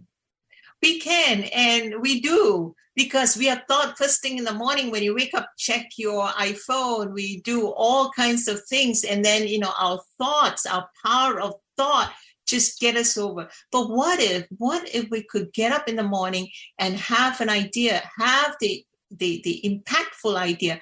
I can now give thanks, gratitude, energy for the things I do have in my life. Yeah, my kid has a cold, but I have a kid, and I have the best hospital facilities, in the world. It's just, next door or not too far away. And there may be people who are listening to this call from different countries, but know that there are different things that are working applicable for you. That, yeah, I have a midwife next door, and my child is going to give birth. It's so many wonderful things start happening when we focus on the gratitude energy. And it's like, a healing of the stress that we are under. What do I have? as opposed to what I don't have. Yeah, I know what I don't have. Write it down, because once you write down something, it's your left brain, writing it down, and your right brain creatively coming out with a solution. So I teach people how to use their right brain and left brain and their subconscious, clear your subconscious block when you look at a problem. Because everyone has been taught only one direction, all bad, all bad. It's a negative emotion. It's a negative feeling I have. Oh, my feelings, because it's so strong, I have to believe it. Nonsense. Your feelings are only coming from your thought in the moment. Just because a feeling is strong, it doesn't mean it's the truth. So you will get that, understanding of, what does that mean? It's usually a subconscious block. And clearing the subconscious block, the underground, the submerged, thinking you have, is something speciality that I do. And I teach the clients, how do you do it? And that's like transformational, because it's like, oh, I don't have a charge now. I can think about my brother. I had someone who come to me, he had not talked to him. He was a physician. 30 years he hadn't talked to his brother. And he says, something must be odd about me. I don't feel anything. It was actually the subconscious was like, he was trying to tell himself, I don't feel anything, so I know I'm indifferent to it. It was not indifference. It was apathy. Yeah. Apathy, like hopelessness. Remember that chart? It says hopelessness. I'm not going to see my brother. 30 years, I haven't spoken to him. And that was the only sibling he had. Guess what? We had to clear that subconscious block. And then he started getting a feeling. Feeling of what? When you clear your blocks, you start feeling, compassion for myself, for the other person. And you never in a million years you felt that. You think you would feel that. But you do. Clear your subconscious blocks. You can't do it yourself. You've got to get someone who's trained, to know how to clear subconscious blocks. I agree with you. That helps. Look, it does help, but it's also really important. I want to stay with this thought for a minute. One, we have to acknowledge that we are worth whatever it takes to invest in getting someone to help us. That was the hardest thing in my life. You know what? I'll tell you what, I didn't really get it until being in my doctoral program. And I was just accidentally put in front of a mentor. But I really didn't get it until I came down with that mystery disease. Mm-hmm. And I had to ask for help. And I met the most incredible naturopath. I honestly, Dr. Nushin Darvish, I understood. I learned about her culture. I learned where she came from. I learned how her people were, persecuted for their faith, how young women were not allowed to get education. Mm-hmm. I learned about something we call natural integrated medicine, body, mind, spirit. But I will say this, I did not do it alone. I could not. I wouldn't be here. And I can't say this enough, right? You know it and I know it. You're not here talking to me because you did this all by yourself, right? It's absolutely not. It's all the mentors and teachers I've had, right? You've had. And, every chance I have, profound gratitude, to know this. And then what do? Paid forward. Give it away. Give to people, those who want to come to you to learn, how do I get over this? How do I get over that? It's their thinking. All the negative emotions, the fears and anxieties in the world is just turning towards a direction that is the truth. That's you. What do you want? And clearing that blocks, clearing what it is and say like, oh my God, it's a brand new day. I didn't know the colors could be so bright, right? Everything looks beautiful. Yeah. That's what life is, about, but not when you're in the lower levels of consciousness. That consciousness gives rise to thoughts, and thoughts have a vibration. They attract more of those thoughts. That's why when people come to me, because I'm also an abundance expert, and I have lack of abundance. I can't. And I said, well, and after a few questions, the consciousness and which level, and they are attracting the negativity. If they're in a negative fear and worried state and, I'm not meeting my A game and, I'm upset about it. So guess what? There are more upsets. You're calling out in a loudspeaker to the universe, send me more upsets. What you don't want shows up. But that is only not because it's bad. It's to have you, get muscles, develop muscles to transcend that. As you saw in consciousness, we have everything, including enlightenment within us. The possibility is there, peace and unconditional love.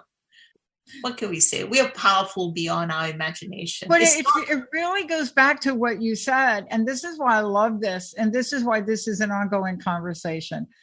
And Jacob, put up the chart one more time, if you would, because it's one thing to see the chart that you brought forward. And I remember this from the book. And this is a book I go to all the time. But it's another thing to know how to move throughout this. Exactly. Right? You know what I'm saying? Like we're talking about the chart, but you have to learn how to move from that lower shame, humiliation, how to move, even if you move up a little bit, right? And isn't that what you're talking about? That's what you do in your webinars. That's what you're doing in your books. That's what you do when you speak, you teach, you coach. That's what you're doing, isn't it? Absolutely. Because what do I want? What do you want from your whole heart? What it wants after you clear all the negativities and you realize, oh my God, it's my thinking.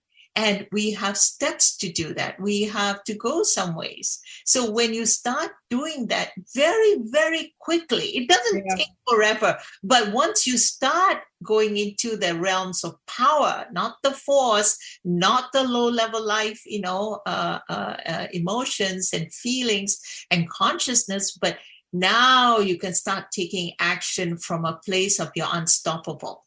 You're unstoppable. You really got it. And you can feel the vibration. You feel chills down your back when you listen to somebody who talk about wow, their passion in life and what they want. It can be anything. It can be anything. It doesn't have to climb Mount Everest, It's like, wow, this is what I want. And you can make it happen.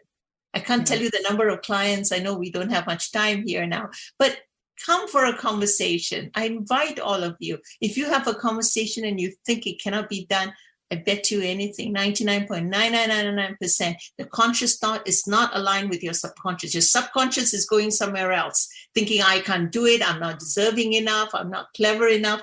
And your conscious mind wants all the things in the world. So clearing your subconscious is a very, very important modality in there.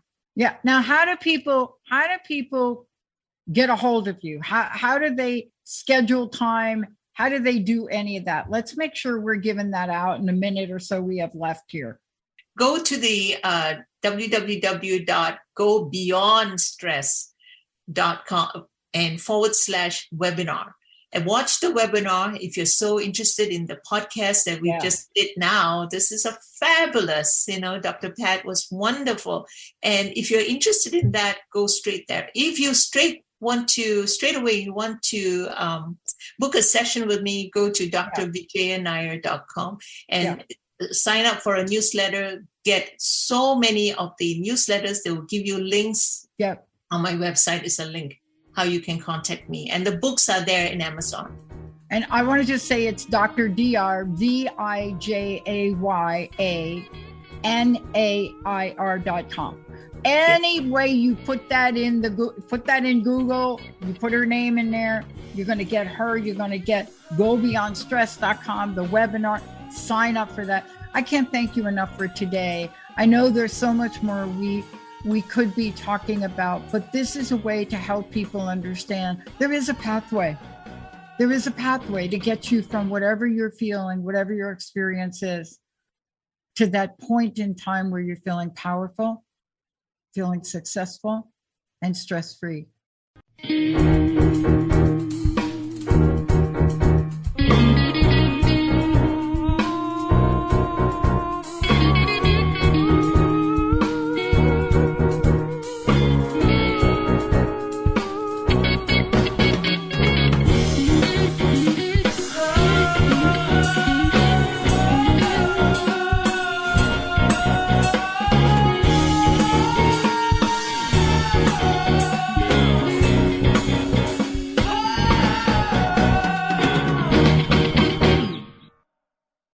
views expressed on this program are those of the host, guests, and callers, and do not necessarily reflect the views of the station, its management, or advertisers.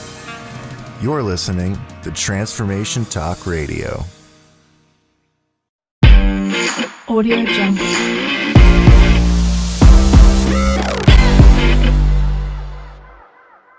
Audio Jungle.